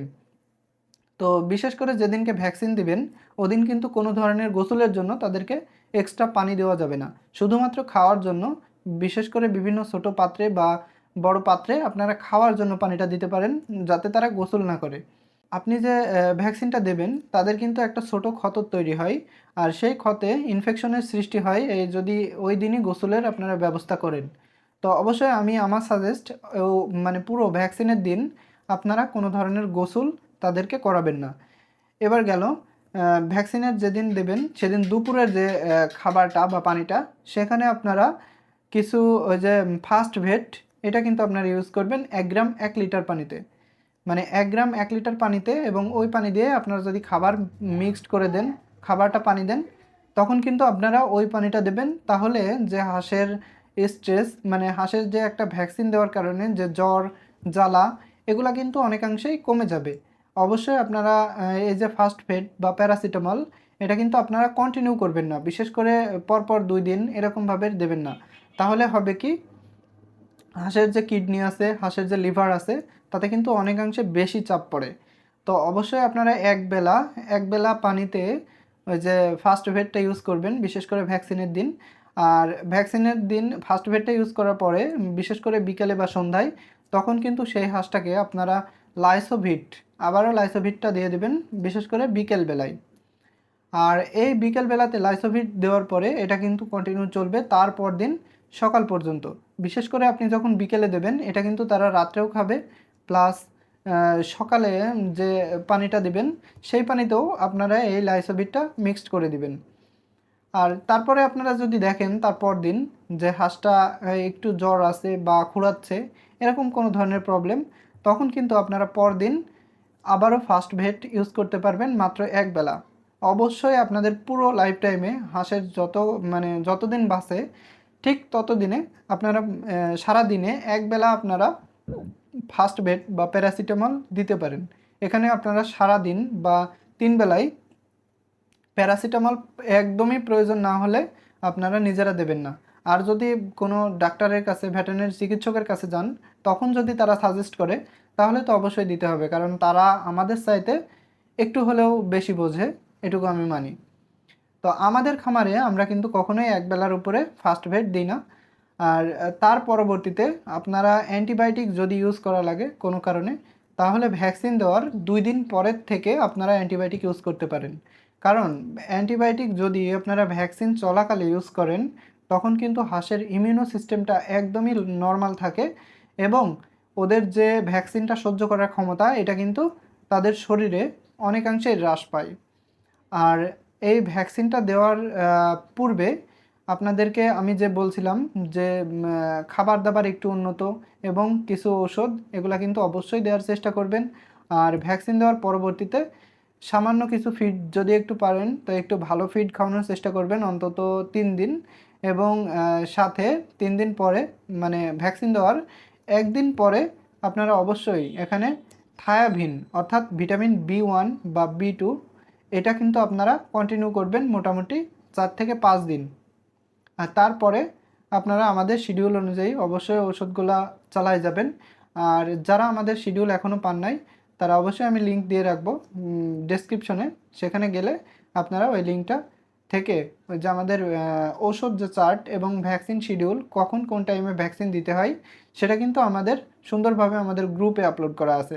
আর আপনারা এই গ্রুপে অ্যাড হয়ে যাবেন, কারণ হাঁস বিষয়ক যে কোনো ধরনের সমস্যা ওই গ্রুপে পোস্ট করলে আমি সহ যারা অভিজ্ঞ আছে তারা কিন্তু ওখানে অ্যান্সার দেওয়ার চেষ্টা করবে। তো অবশ্যই আজকে আমাদের যে টপিক ছিল, ইনশাল্লাহ আমি সেই টপিকের উপরে আপনাদের প্রপার ধারণা দিতে পারছি। আর ভ্যাকসিন যেদিন দেবেন, বিশেষ করে আমাদের ভ্যাকসিন সম্পর্কিত একটা আপডেট, আজকের একটা ভিডিও আপলোড দেওয়া হয়েছে, যেটা আমাদের ফার্মে ভ্যাকসিন দেওয়া হয়েছে এবং সেটা কিভাবে দেওয়া হয়েছে সম্পূর্ণ ডিটেলস ওই ভিডিওতে দেওয়া আছে। তো অবশ্যই ওই ভিডিওটা আপনারা দেখে আসবেন, তাহলে আপনারা কিভাবে ভ্যাকসিন দিতে হবে এবং ভ্যাকসিনের জন্য আপনার যে সিরিঞ্জটা ভ্যাকসিন গান বাদে যেটা আমরা ব্যবহার করি, ঠিক সেটা আপনি কিভাবে ব্যবহার করবেন, ওখানে কিন্তু আমাদের ব্যবহার বিধি সহ ভ্যাকসিনটা গোলানোর ভিডিও ওখানে আপলোড দেওয়া আছে। তো অবশ্যই আজকে এ পর্যন্তই, আবারও দেখা হবে সামনের কোনো একটা পর্বতে। সে পর্যন্ত ভালো থাকবেন। আর অবশ্যই আমাদের সামনের পর্বগুলোতে আমাদের যে ভেটেরিনারি চিকিৎসক আছে, বিশেষ করে আমাদের জেলা পর্যায়ে যে ভেটেরিনারি চিকিৎসক আছে, তারা কিন্তু আমাদের এই বিষয়ভিত্তিক আলোচনাগুলো করবে। তো অবশ্যই আমাদের জন্য দোয়া করবেন এবং আমাদের ফার্মের জন্য দোয়া করবেন। আসসালামু আলাইকুম, আবারও দেখা হবে কোনো একটা ভিডিওতে। সে পর্যন্ত ভালো থাকবেন। প্রিয় দর্শক, আসসালামু আলাইকুম। দেশ ও দেশের বাইরে থেকে এসপিএম এগ্রোর ভিডিওগুলো যারা দেখেন তাদেরকে জানাই আন্তরিক শুভেচ্ছা ও অভিনন্দন। আপনারা নিশ্চয় জানেন আমাদের হাঁস প্রশিক্ষণ গাইডলাইন নামে একটা প্লেলিস্ট চালু করা হয়েছে, যেখানে প্রতিনিয়ত আমাদের হাঁস প্রশিক্ষণের যে ভিডিওগুলো সেখানে কিন্তু নিয়মিত আপলোড করা হয়। তো মোটামুটি আমাদের 1 থেকে 8 পর্ব, 8ম পর্ব পর্যন্ত হয়ে গেছে।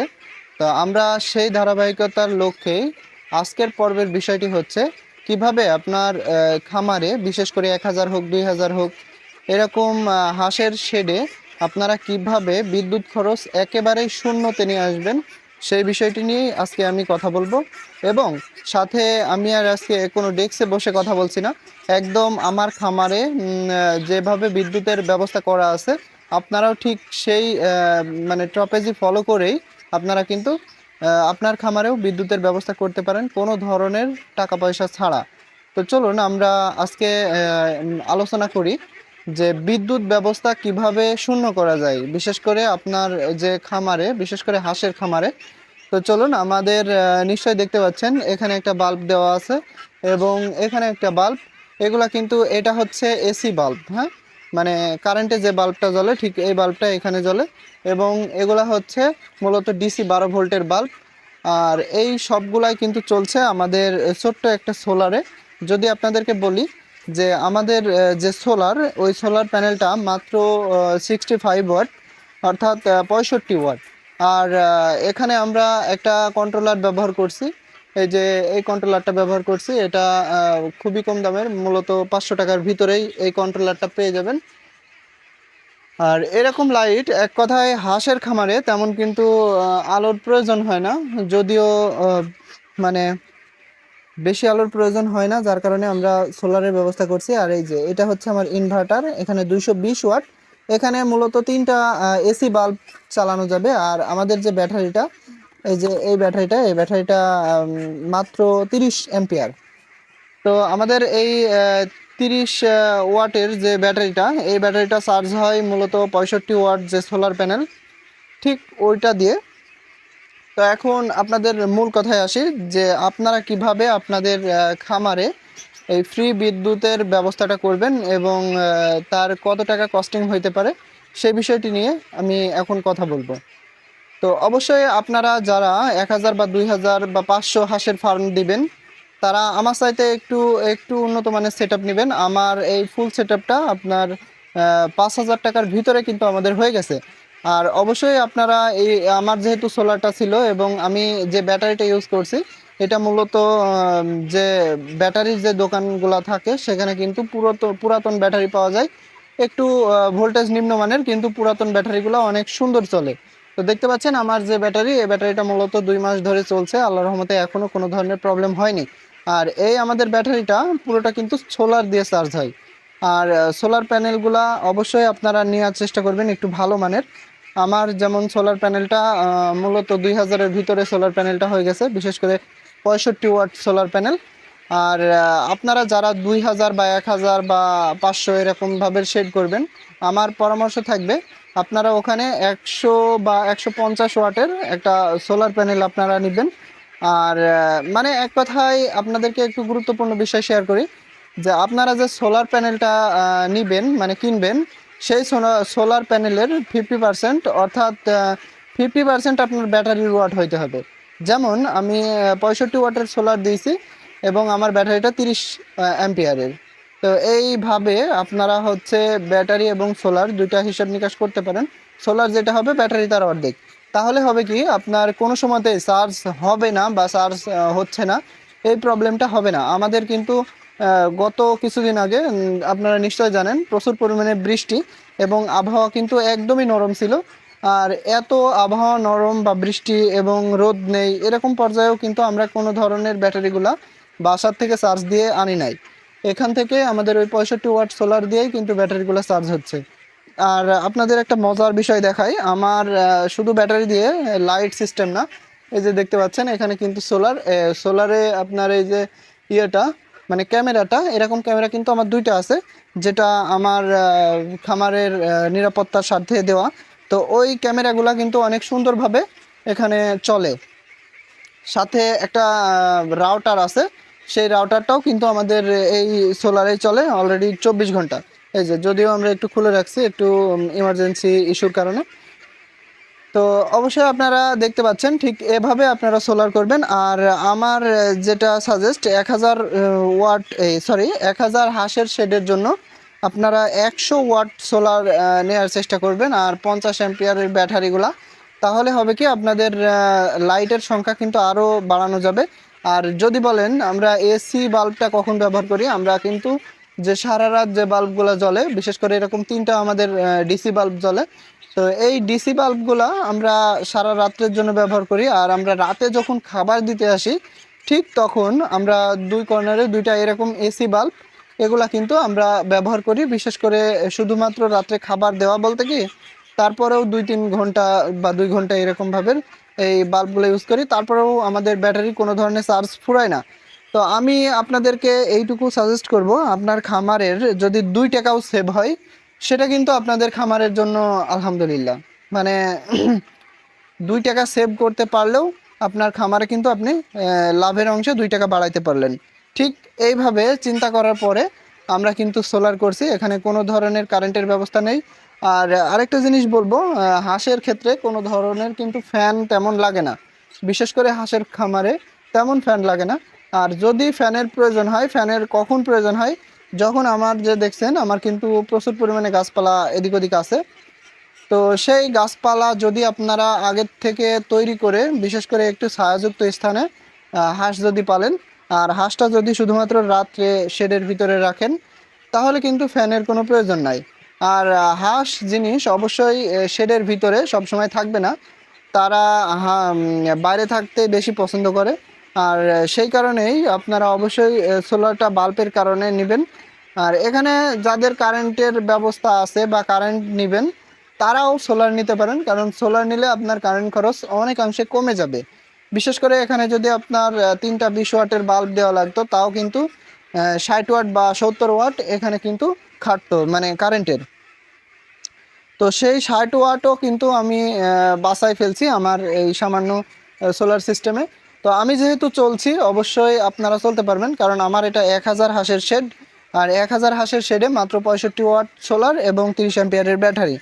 ঠিক এভাবেই কিন্তু আমাদের পুরো কার্যক্রমটা চলে যাচ্ছে। আমার যে আগের ফার্ম ছিল সেখানেও কিন্তু এই সোলারটাই ইউজ করছি, এবং এবারও সেই সেম সিস্টেমে আমরা সোলার ইউজ করছি।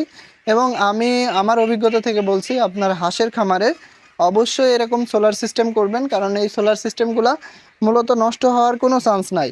শুধুমাত্র যে ব্যাটারিটা আছে সেটা কোনো কোনো সময় যদি একটু ড্যামেজ মতন মনে হয়, তখন আপনারা যে পুরনো যেখান থেকে আপনারা ব্যাটারি কিনছেন সেই জায়গাতে যদি আপনারা এই ব্যাটারিটা রিপ্লেস করে নেন, সেখানে আপনার 2 থেকে 300 টাকা এক্সট্রা নিয়ে আপনাকে ব্যাটারিটা রিপ্লেস করে দিবে, এবং সেই ব্যাটারিটা দিয়ে আবার আপনি 1 বছর বা আরও কিছু সময় আপনি চলতে পারবেন।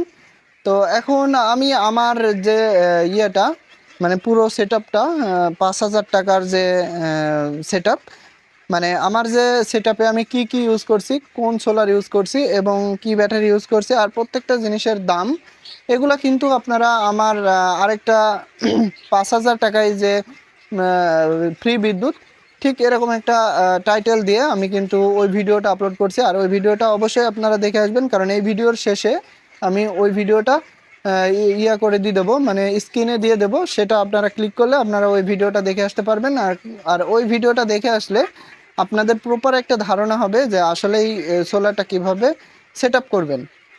তো অবশ্যই আমাদের আজকের পর্ব ছিল সোলার নিয়ে। সামনের পর্বগুলো আসছে বিভিন্ন যে আমাদের ভেটেরিনারি চিকিৎসক আছে, ঠিক তাদের সমন্বয়ে আমরা কিন্তু এই প্রশিক্ষণটা চালু করছি। তো অবশ্যই আমাদের এই প্রশিক্ষণে আপনারা অ্যাড হয়ে যাবেন। আর এই প্রশিক্ষণে অ্যাড হইতে হলে আপনাকে অবশ্যই চ্যানেলটি সাবস্ক্রাইব করতে হবে। চ্যানেলটি সাবস্ক্রাইব করে আমাদের সাথে থাকবেন, কারণ আমরা চাই যে কোনো ধরনের অভিজ্ঞতা ছাড়া আপনারা এই হাঁসের ফার্মে এসে লস না খান। কারণ এই হাঁসের ফার্মটা যেমন অনেকে মনে করে যে মুরগির চাইতে কিন্তু অনেকাংশেই সহজ। হ্যাঁ ভাই, সহজ, কিন্তু এখানেও কিছু বোঝার বা অভিজ্ঞতার দরকার আছে, যে কারণে আমরা এই যে প্রশিক্ষণটা চালু করছি, এই প্রশিক্ষণের আওতায় আপনারা এই ভিডিওগুলো দেখতে থাকলে মোটামুটি আমরা 25 থেকে 30টা ভিডিওর উপরে শেষ করব ইনশাল্লাহ। আর এই 25 থেকে 30টা ভিডিও আপনারা যদি নিয়মিত দেখেন, তো অবশ্যই আমার মানে হাঁসের ফার্মের বিষয়ে আপনাদের নতুন কোনো ফার্মে ভিজিট করা লাগবে না, এবং আপনারা যে কোনো ধরনের প্রশ্নের উত্তর কিন্তু আমাদের ওই যে প্রশিক্ষণের ভিডিও সেখানে কিন্তু পেয়ে যাবেন। তো ধন্যবাদ সকলকে, আবারও দেখা হবে কোনো একটা ভিডিওতে। সে পর্যন্ত ভালো থাকুন, আসসালামু আলাইকুম। আর আমাদের জন্য অবশ্যই দোয়া করবেন। প্রিয় দর্শক, আসসালামু আলাইকুম। দেশ ও দেশের বাইরের থেকে যারা আমাদের এসপিএম অ্যাগ্রো চ্যানেলটি দেখেন তাদেরকে জানাই আন্তরিক শুভেচ্ছা ও অভিনন্দন। আপনারা নিশ্চয় জানেন আমরা একটা হাঁস প্রশিক্ষণ গাইডলাইন নামে একটা প্লেলিস্ট চালু করছি। সেখানে নিয়মিত আমাদের হাঁস প্রশিক্ষণ যে ভিডিওগুলা সেগুলো কিন্তু নিয়মিত আপলোড করা হয়। আর আমাদের ধারাবাহিকতার লক্ষ্যে আমাদের 1 থেকে 9 নম্বর পর্ব পর্যন্ত হয়ে গেছে। আজকে আমাদের পর্ব নাম্বার 10, অর্থাৎ আমরা 10 নম্বর পর্বে পৌঁছায় গেছি। আর এই 10 নম্বর পর্বের বিষয়টি হচ্ছে কিভাবে একটা ঔষধ দিয়ে আপনার হাঁসগুলোকে ট্রিটমেন্ট করাবেন। বিশেষ করে একটা ঔষধ দিয়েই আপনার পুরো যে কোনো খামারে বা যে কোনো রোগ হইলে আপনারা একটা ঔষধ দিয়েই পুরোপুরি ট্রিটমেন্ট করতে পারবেন। সেই বিষয়টি নিয়েই আজকে আমার পুরো আলোচনা।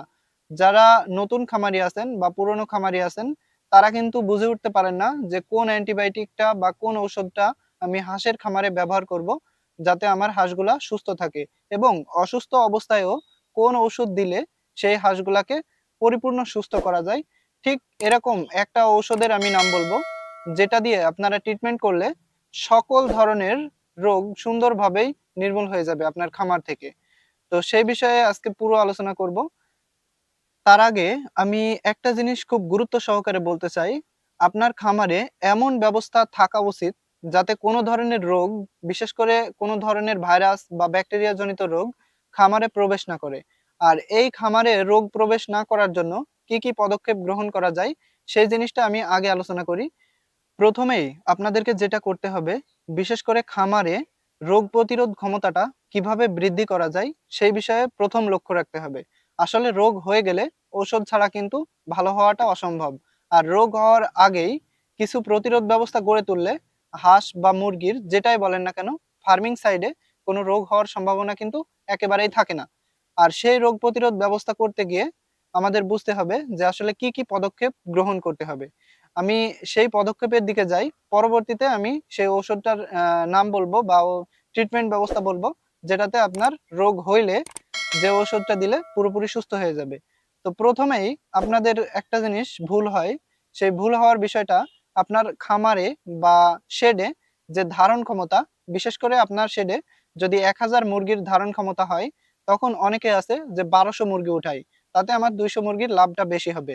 বা এরকম 500 হাঁসের শেডে আপনি 700 বা 800 হাঁস উঠাচ্ছেন জোর করে। তো সেই বিষয়টা আপনাদেরকে প্রথমেই লক্ষ্য রাখতে হবে। কখনোই একটা শেডের ধারণ ক্ষমতার চাইতে বেশি সংখ্যক যেকোনো কিছু পোল্ট্রি সেক্টরে যেকোনো কিছু উঠানো যাবে না। আর যদি বেশি সংখ্যক উঠান, সেখানে কিন্তু রোগ হওয়ার সম্ভাবনা পুরো 50% বেড়ে যায়। মানে স্বাভাবিকের চাইতে 50% রোগ হওয়ার সম্ভাবনা বেড়ে যায়। আপনাদেরকে সে জিনিসটা লক্ষ্য রাখতে হবে, যা ধারণ ক্ষমতা যদি 1000 হয়, 900 উঠানোর চিন্তা ভাবনা করতে হবে। যদি 500 বা 1000 হাঁসের হয়, সেখানে 400 বা 900 হাঁস উঠানোর ব্যবস্থা করতে হবে। তাহলে হবে কি, হাঁসের যে রোগবালাই বা মুরগির যে রোগবালাই, সেটা কিন্তু অনেকাংশেই কম হবে। আর আমি যেহেতু হাঁস নিয়ে কথা বলছি, অবশ্যই আপনাদের শেডের ধারণ ক্ষমতা অনুযায়ী হাঁস উঠানোর চেষ্টা করবেন। আর আমি অবশ্যই বলে থাকি, যারা আবদ্ধ অবস্থায় হাঁস পালন করে থাকে তাদেরকে আমি বলি 1.6 অর্থাৎ 1.5 স্কয়ার ফিটের একটু বেশি আপনাদের জায়গা করতে হবে একটা হাঁসের জন্য। আর এটা শুধুমাত্র রাত্রে বা দিনের বেলায় কিছু সময় শেডের ভিতরে অবস্থান করার জন্য এই জায়গাটা নির্ধারণ করতে হবে।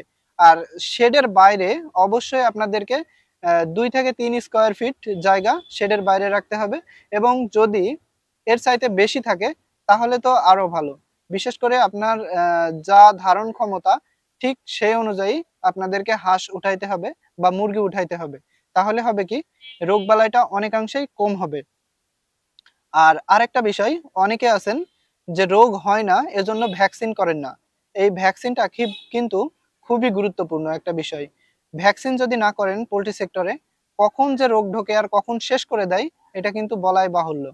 তাহলে অবশ্যই আপনাদেরকে শেডে যেটাই তোলেন না কেন, মুরগি হোক হাঁস হোক যেটাই হোক, আপনারা কিন্তু ভ্যাকসিন কমপ্লিট করবেন। আর এই ভ্যাকসিন কমপ্লিট করা থাকলে ওই যে হালকা পাতলা ঔষধ দিলেই কিন্তু সেই রোগটা থেকে মুক্তি পাওয়া সম্ভব। আর আমরা সাধারণত ভ্যাকসিন গুলা করে থাকি ভাইরাস জনিত রোগের কারণে। আর ভাইরাস জনিত রোগ ভ্যাকসিন যদি করা থাকে, তার উপদ্রব কিন্তু অনেক কম হয়। বিশেষ করে হইলেও খামারের যদি মর্টালিটিও আসে, তাহলেও 5%-এর উপরে যায় না, বিশেষ করে যদি ভ্যাকসিন করা থাকে। অবশ্যই আপনারা হাঁসের 2টা ভ্যাকসিন কমপ্লিট করবেন। একটা হচ্ছে ডাক প্লেগ এবং আরেকটা ডাক কলেরা। তারপরে আরেকটা যেটা সবচেয়ে গুরুত্বপূর্ণ বিষয়, আপনারা খামারে পানি এবং খাবার এই দুইটা কিন্তু অপরিষ্কার অপরিচ্ছন্নভাবে ব্যবহার করেন। পানি এবং খাবার এই দুইটা সবসময় পরিষ্কার পরিচ্ছন্ন পাত্রে এবং পরিষ্কার পরিচ্ছন্ন খাবার এই দুইটা কিন্তু ব্যবহার করতে হবে। কারণ এই পানি এবং খাবার এখানে যদি কোনো ধরনের ব্যাকটেরিয়া বা কোনো ধরনের ইনফেকশন জনিত প্রবলেম বিশেষ করে খাবারের সাথে পেটে চলে যায়, তখন কিন্তু তাদের বদহজম থেকে সৃষ্টি করে সকল কিছু তাদের ঘটতে পারে। কারণ একটা পোল্ট্রি সেক্টরের যে পেটের যে অবস্থা সেটা কিন্তু আহ, যেটা আমরা বলি মানুষের চাইতে তাদের যে পচন শক্তি বা হজম শক্তি সেটা কিন্তু অনেকাংশে কম থাকে। এবং সেই কমের ভিতরে তারা যখন কোনো কিছু খারাপ কিছু খায়, তাদের কিন্তু ওই পেটে ইনফেকশন জনিত প্রবলেম সৃষ্টি হয় এবং তাদের কিডনি তাদের লিভার এগুলা কিন্তু খুব অনায়াসেই ড্যামেজ হতে থাকে। তাই বলবো অবশ্যই খাবারের পাত্র এবং পানির পাত্র এগুলো তো পরিষ্কার করবেনই, প্লাস খাবার এবং পানি এই দুইটাও ফ্রেশ দেওয়ার চেষ্টা করবেন। বিশেষ করে যে খাবারটা ভিজায় দিতে হয়, আমি হাঁসের ক্ষেত্রে আসি, সেখানে কিন্তু আমরা যে ফিডটা দিই সেটা কিন্তু অনেক সময় ভিজাই দিই, আবার অনেক সময় শুকনা দিই। যদি সেটা ভিজাই দেওয়া হয়, সেটা একবার খাওয়ানোর পরে যেটা অবশিষ্ট থাকবে সেটা কিন্তু ফেলে দিতে হবে। একবারকার খাওয়ানো, বিশেষ করে সকালেরটা আর দুপুরের খাবারের সাথে মিক্সড করা যাবে না। যদি দুপুরের খাবারের সাথে মিক্সড করি, সেখানে কিন্তু আমাদের রোগবালাই হওয়ার সম্ভাবনা অনেকাংশে বেশি। এবং আরেকটা গুরুত্বপূর্ণ বিষয়, যেটা আপনি যখন একটা হাঁস ফার্মের শেডের বাইরে যে পানিতে তাদের গোসলের জন্য দিবেন, সেই পানিটাও অবশ্যই পরিষ্কার হতে হবে। আর সেই পানিটা যদি পরিষ্কার না হয়, তাহলে কিন্তু সেই পানির থেকে কলেরা রোগের সৃষ্টি হবে। এবং সেখানে কিন্তু কলেরা রোগ হলে যদিও অ্যান্টিবায়োটিক দিয়ে সারে, তারপরেও আপনাদের ওই পানিটা পরিষ্কার রাখলে এখানে কলেরা হওয়ার সম্ভাবনা একবারেই থাকে না, যদি সেটাকে ভ্যাকসিন কমপ্লিট করা থাকে। আর আরেকটা জিনিস, আপনাদের যে হাঁসের শেড, সেই শেডটা যদি চারিপাশ আপনারা পর্দা দিয়ে রাখেন, সেটা শীত হোক বা গরম হোক, চারিপাশ যদি পর্দা দিয়ে রাখেন, তখন কিন্তু রোগ হওয়ার সম্ভাবনা বেশি থাকে। বিশেষ করে লিভার ড্যামেজ হওয়ার সম্ভাবনা বেশি থাকে। তাই অবশ্যই ওখানে পর্দা বা কোনো ধরনের কোনো কিছু ব্যবহার করা যাবে না পর্দা হিসাবে। আর যদিও সেটা বৃষ্টির সময়, বৃষ্টির যে ছাদটা আছে সেটা যদি ঢোকার কারণে আপনার পর্দা প্রয়োজন হয়, তো যখন বৃষ্টিটা হবে ঠিক সেই মুহূর্তে আপনারা পর্দাটা ব্যবহার করবেন এবং বৃষ্টি পরবর্তী সময়ে পর্দাটা সুন্দরভাবে উঠায় রাখবেন। তাহলে হবে কি, হাঁসের যে পর্দাজনিত যে রোগ, বিশেষ করে লিভার ড্যামেজ, এই রোগটা হবে না আশা করা যায়। আর ডাক প্লেগ এবং ডাক কলেরা, এটা হলে অবশ্যই পরিষ্কার পরিচ্ছন্ন রাখবেন এবং তাদেরকে অ্যান্টিবায়োটিক দিতে হবে। এখন আমি মূল পয়েন্টে আসি। আমার যে বিষয়টা ছিল যে একটা ঔষধেই, মানে একরকম ঔষধেই পুরো খামারের রোগ নির্মূল করা যায় কিভাবে। তো আমি এখানে আপনাদেরকে প্রথমেই বলি যে ভিটামিন, মিনারেলস, প্রিমিক্স এগুলা কিন্তু ঔষধের আন্ডারে পড়ে না। তো অবশ্যই আপনাদের হাঁসকে এই ভিটামিন যেগুলা, যেমন হাঁসকে থায়াবিন, ভিটামিন B1, B2, B6 এগুলা কিন্তু আপনারা নিয়মিত ব্যবহার করতে হবে। সাথে লিভার টনিক আছে বা বিভিন্ন ধরনের যে স্যালাইন আছে, ভিটামিন সি আছে, এগুলা কিন্তু প্রতি সময় আপনাদের খামারে ব্যবহার করতে হবে। তাহলে হবে কি, খামারের যে প্রোডাকশন সেটা কিন্তু কোনোভাবেই কমবে না। এখন আমি বলি যে কোনো ধরনের রোগ বালাই যদি হয়েই যায়, তখন আপনারা কি করবেন। আসলে ঠান্ডা হোক, কলেরা হোক বা ডাক প্লেগ হোক বা যে কোনো ধরনের হাঁসের সমস্যা হোক, বা হাঁসের একটা ঘুরনি রোগ আছে যেটা আপনার হইলে হাঁস ওঠে না বা উল্টা সাইডে ঘুরে বেড়ায়, এরকম ভাবে রোগ আছে। তো প্রত্যেকটা রোগের কিন্তু এই ওষুধটা দিলে অবশ্যই সেই সব রোগগুলা নির্মূল হবে। সে আমি যেটা সর্বনিম্ন ঔষধ, বিশেষ করে এটা দেওয়ার পরে আপনার পরবর্তীতে যদি না সারে, তো অন্য আরেকটা ওষুধ দিতে হবে। তো আমি দুইটা ওষুধেরই নাম বলি। প্রথমে আমি বলবো যে মাইক্রোনিট বা ইরোকট, এই দুইটা কিন্তু একই গ্রুপের ওষুধ। মাইক্রোনিট, ইরোকট এবং ইরাইজেন, এই তিনটা একই জিনিস বা একই গ্রুপের ঔষধ। এই তিনটা হচ্ছে কম্বিনেশন একটা অ্যান্টিবায়োটিক। বিশেষ করে মাইক্রোনিডেও আপনার তিনটা ওষুধ থাকে, সে তিনটা কম্বিনেশনেই কিন্তু এই মাইক্রোনিডটা তৈরি। এবং ইরোকট সে একই জিনিস, এবং যে ইরাইজেন ভেট সেটাও কিন্তু একই জিনিস। এই তিনটার যে কোনো একটা আপনার সংগ্রহে রাখতে পারেন যে কোনো ধরনের রোগে।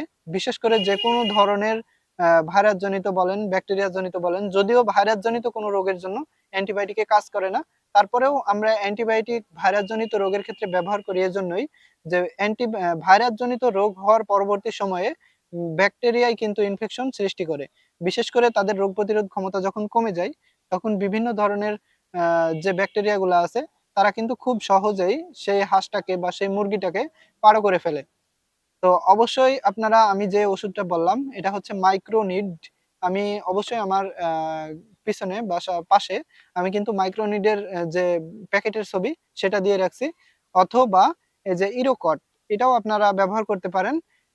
এই দুইটার একটা, যে কোনো একটা 1 গ্রাম 1 লিটার পানিতে দিয়ে আপনারা কিন্তু পুরো টাইমটা ব্যবহার করবেন। বিশেষ করে হাঁসের ক্ষেত্রে আমি বলি, আমি মুরগির সেক্টরে যাচ্ছি না।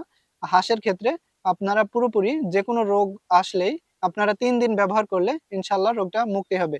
সেটা ঠান্ডা হোক বা কোনো ব্যাকটেরিয়াল ইনফেকশন হোক, যে কোনো কিছুই আপনার এই মাইক্রোনিড কিন্তু ভালো করবে।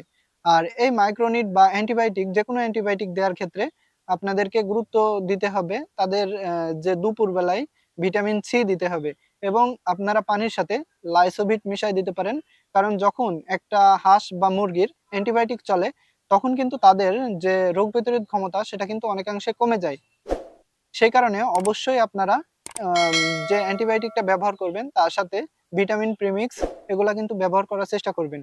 আর সপ্তাহে ২ দিন অবশ্যই লিভার টনিক দেবেন আপনার হাঁস বা মুরগি যেটাই বলেন, তাহলে তাদের কোনো ধরনের লিভার ফাংশনে প্রবলেম থাকবে না। আর এইগুলাতে যদি কোনো ক্রমে কাজ না করে তাহলে ওই যে ফ্লো শট এটা আপনারা ব্যবহার করতে পারেন। ফ্লো শট বা এটা হচ্ছে ফেনিকল গ্রুপের একটা অ্যান্টিবায়োটিক, অনেক শক্তিশালী, যার ১০০ গ্রামের দাম মোটামুটি ৳৯০০। যদি কোনো ক্ষেত্রেই এই ঔষধগুলাই কাজ না করে, বিশেষ করে খামারে মর্টালিটি অনেকাংশে বেড়ে যায়, তখন আপনারা ওইটা দিবেন ১ এমএল ১ লিটার পানিতে ব্যবহার করবেন মাত্র ৩ দিন। ইনশাআল্লাহ আপনাদের হাঁসের বা মুরগির যেটাই বলেন, খামারের কিন্তু প্রত্যেকটা রোগ ইনশাআল্লাহ ভালো হয়ে যাবে। আর এটা গেল। তাহলে আপনাদের ১ম যেটা আমি বললাম সেটা হচ্ছে আ যে মাইক্রোনিড এটা আপনারা যেকোনো নরমাল ডিজিজে বা যেকোনো কঠিন ডিজিজেও আপনারা এটা ব্যবহার করবেন ৩ দিন। ইনশাআল্লাহ আপনার রোগ সম্পূর্ণ ভালো হয়ে যাবে। আর যদি এটাতে কোনো ক্রমে কাজ না করে, সেক্ষেত্রে আপনারা অবশ্যই ফ্লুরোফেনিকল গ্রুপের যেকোনো একটা অ্যান্টিবায়োটিক ব্যবহার করবেন। আর একটা বিষয়, অনেক সময় অ্যান্টিবায়োটিক বিভিন্ন চেঞ্জ করার কারণে কাজ করে না। মানে অ্যান্টিবায়োটিক চেঞ্জ করার কারণে হাঁস বা মুরগির ক্ষেত্রে অনেকাংশে মাঝে, মাঝে কাজ করে না ঔষধে। ঠিক সেই টাইমে কি করবেন? সেই টাইমে আপনাদেরকে যে টক্সিন বাইন্ডার অ্যানটক্স আছে, ওইটা আপনারা একবেলা অর্থাৎ ৪ ঘন্টার পানিতে ওইটা ব্যবহার করবেন ১ এমএল ১ লিটার পানিতে। এবং ওইটা ব্যবহার করার পরে ৪ ঘন্টা পরে আপনারা যেকোনো অ্যান্টিবায়োটিক বা যেকোনো ধরনের ঔষধ দিলে শরীরে খুব ভালোভাবে কাজ করে। তো এই জিনিসটা লক্ষ্য রাখবেন। আর আমাদের হাঁস বিষয়ে প্রশিক্ষণের পুরো স্টেপ বাই স্টেপ আমাদের পরবর্তীতে মানে আমরা বেশ কয়েকদিন ভিডিও করতে পারি নাই ইমার্জেন্সি একটা কাজে। তো ইনশাআল্লাহ এখন থেকে প্রতিদিন ডে বাই ডে আমাদের বিষয়ভিত্তিক হাঁস প্রশিক্ষণের ভিডিওগুলো আসবে। তো অবশ্যই আপনারা দেখার চেষ্টা করবেন, বিশেষ করে যারা হাঁস খামারে আসতে চাচ্ছেন। তো অবশ্যই আমাদের জন্য দোয়া করবেন এবং পরবর্তী যে ভিডিও আছে সেগুলা দেখার জন্য অনুরোধ করব। আর যারা পিছনের ভিডিওগুলো দেখেননি, বিশেষ করে প্রশিক্ষণের যে পিছনের যে ভিডিওগুলো ১ থেকে ৯ পর্ব আমাদের হয়ে গেছে। সেই পর্বগুলো আপনারা দেখে আসতে পারেন যারা আমাদের এই ভিডিওটা দেখছেন কিন্তু পিছনের ভিডিওগুলো দেখেননি। আর অবশ্যই চ্যানেলটি সাবস্ক্রাইব করবেন। সাবস্ক্রাইব করলে হবে কি আমাদের ভিডিও ছাড়ার সাথে, সাথে আপনাদের কিন্তু সামনে চলে যাবে। আর শুধু আমাদের এই প্রশিক্ষণের ভিডিওই না, আমরা আমাদের ফার্মের প্রতিদিন A to Z নিয়ে ভিডিও করে থাকি। আমরা কোন ওষুধ ব্যবহার করছি, কিভাবে হাঁস লালন-পালন করছি, প্রত্যেকটা আমরা সেই ভিডিওতে দেখাই থাকি। বিশেষ করে সকাল ৯ টার দিকে আমাদের ওই ভিডিওগুলো আপলোড হয় এবং সন্ধ্যা ৬টা থেকে ৭টার ভিতরে আমাদের প্রশিক্ষণের ভিডিওগুলো আপলোড হয়। ইনশাআল্লাহ আপনারা আমাদের সাথেই থাকবেন এবং আমাদের জন্য দোয়া করবেন। অবশ্যই সবাই ভালো থাকবেন। আসসালামু আলাইকুম। প্রিয় দর্শক, আসসালামু আলাইকুম। দেশ ও দেশের বাইরের থেকে যারা আমাদের এসপিএম এগ্রোর ভিডিওগুলো দেখেন তাদেরকে জানাই আন্তরিক শুভেচ্ছা ও অভিনন্দন। আপনারা নিশ্চয় জানেন আমরা হাঁস প্রশিক্ষণ গাইডলাইন নামে একটা প্লেলিস্ট চালু করছি। আর ঠিক সেইখানে ধারাবাহিকভাবে আমরা ১ থেকে ১০তম পর্ব পর্যন্ত কিন্তু দিয়ে দিয়েছি। আর আজকে আমাদের সেই লক্ষ্যেই ১১তম পর্ব। আজকে আমি আপনাদেরকে এই পর্বে দেখাবো এই যে ডাক কলেরার যে ভ্যাকসিনটা, এই ডাক কলেরার ভ্যাকসিনটা কিভাবে প্রয়োগ করতে হয় এবং একটা হাঁসের কোথায় দিতে হয়। বিশেষ করে এই ডাক কলেরার যে ভ্যাকসিনটা এটা কিন্তু হাঁস এবং মুরগিকে এই সেম ভ্যাকসিনটাই দেওয়া লাগে। বিশেষ করে আপনার প্রতি চামড়ার নিচে বিশেষ করে আপনার যে চর্বির স্তর থাকে ঠিক সেইখানে এই ডাক কলেরার যে ভ্যাকসিনটা সেটা কিন্তু দিতে হয় এবং এটা হাঁসের ক্ষেত্রেও এবং মুরগির ক্ষেত্রেও। আর আমি যেহেতু হাঁস নিয়ে কথা বলছি, অবশ্যই আপনাদের হাঁসের কোথায় কলেরার ভ্যাকসিনটা দিলে সবচাইতে ভালো হবে, তো সেই জিনিসটাই আজকের এই ভিডিওতে পুরোপুরি দেখাবো লাইভ সরাসরি। বিশেষ করে আমাদের আজকে জানেন যে আমাদের ৮৫০টা হাঁসের একটা ছোট একটা ফার্ম আছে। তো আমরা সেইখানেই প্রত্যেকটা হাঁসকে আমরা কিন্তু ডাক কলেরার যে ভ্যাকসিনটা সেটা কিন্তু আজকে কমপ্লিট করব। আর ডাক কলেরার ভ্যাকসিন কমপ্লিট করার আগে বেশ কিছু কাজ থাকে। তো আমি সেই সব কাজগুলো আপনাদেরকে স্টেপ বাই স্টেপ বলার চেষ্টা করি। প্রথমে আমি আপনাদেরকে বলি কলেরার বা যেকোনো ভ্যাকসিন গান দেওয়াই ভালো। কিন্তু আমরা ভ্যাকসিন গান দিয়ে দিচ্ছি না, শুধুমাত্র আপনারা যাতে দিতে পারেন খুব সুবিধা অনুযায়ী, ঠিক সেই জন্য।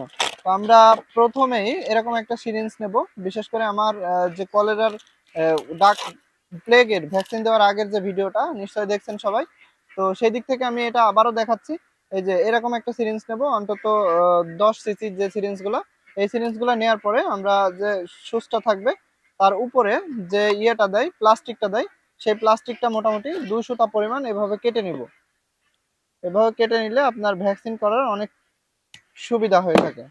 এই যে এখানে আমি কেটে নিলাম, এবং কেটে নেওয়ার পরে ঠিক এরকম ভাবে হবে। বিশেষ করে চামড়ার নিচে ঢুকাইলে যতই আপনি বেশি ঢুকান কিন্তু আপনার মাংসের ভিতরে যাবে না।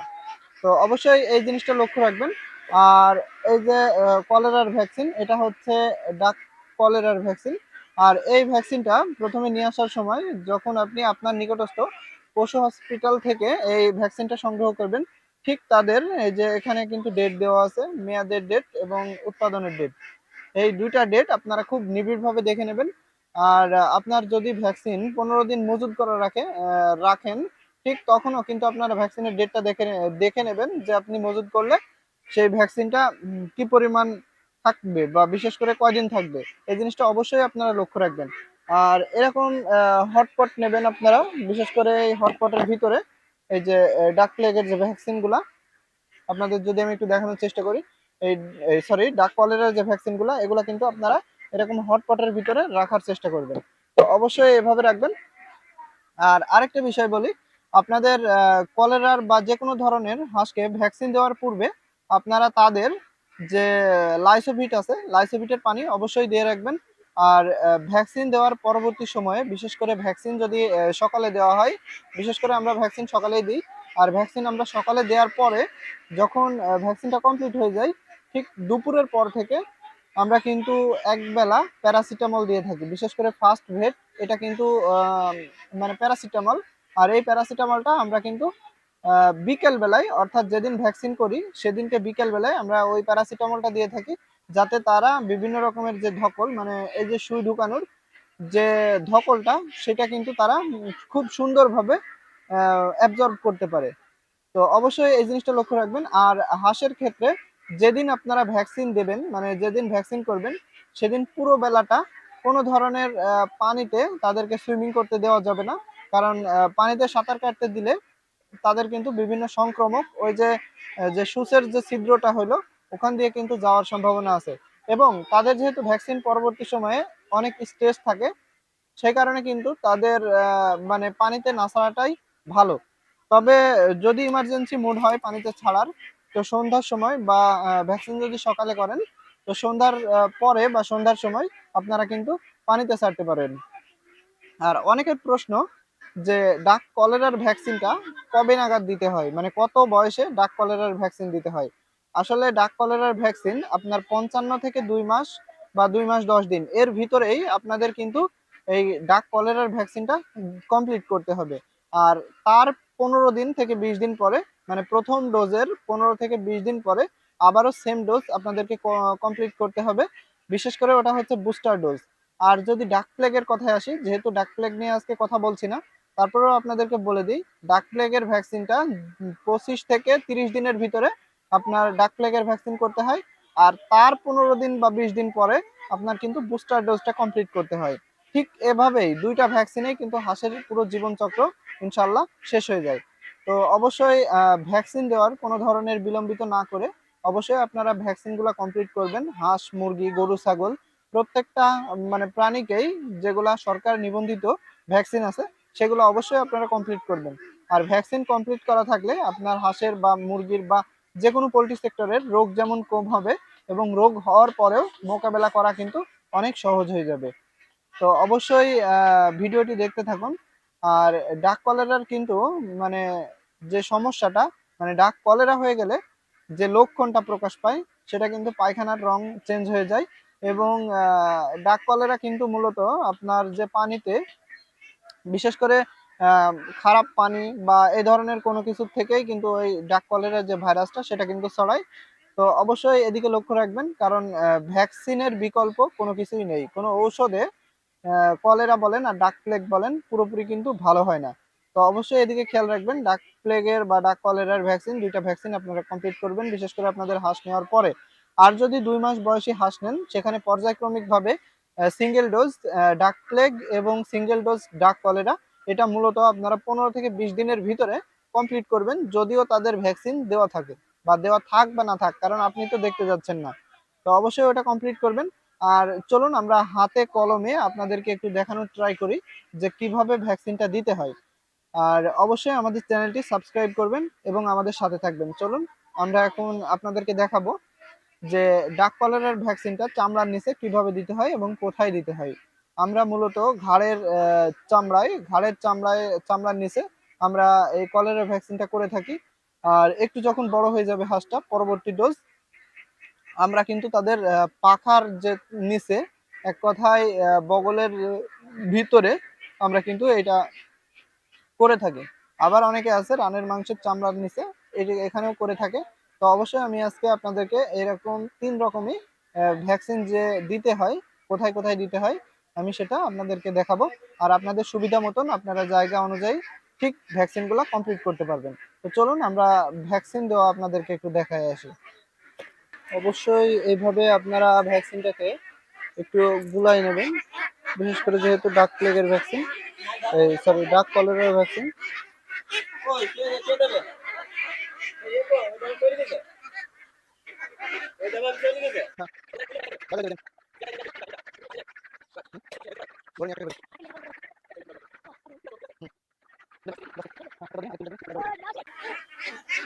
প্রিয় দর্শক, এই যে এখানে আমাদের যে ঘাড়ের চামড়া আছে, এই ঘাড়ের এই চামড়াটা খুব কিন্তু সফট। ঠিক এই ঘাড়ের চামড়ার নিচে 1 সিসি করে দিতে হবে। এই ঘাড়ের চামড়াটা এভাবে আপনার ধরে নিয়ে তারপরে এভাবে করে চামড়ার নিচে মোটামুটি 1 সিসি করে দিয়ে দিতে হবে। এই যে আমাদের প্রথম ভ্যাকসিন কিন্তু কমপ্লিট। ঠিক ওইভাবে ভ্যাকসিনটা কমপ্লিট করতে হবে। আর প্রতিবারে আপনারা 1 সিসি করে এখানে কমপ্লিট করবেন। এই যে আমি যদি একটু দেখাই, এখানে কিন্তু হালকা যদি চামড়াটা এভাবে টেনে তোলা যায়, তাহলে কিন্তু এদের 1 সিসি করে চামড়ার নিচে চলে যাচ্ছে। তো অবশ্যই এইভাবে কিন্তু আপনারা দেওয়ার চেষ্টা করবেন। আর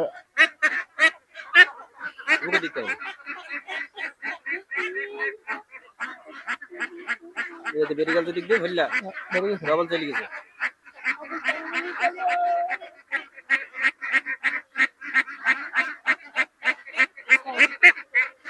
দুপুর হয়ে গেছে বুঝলি।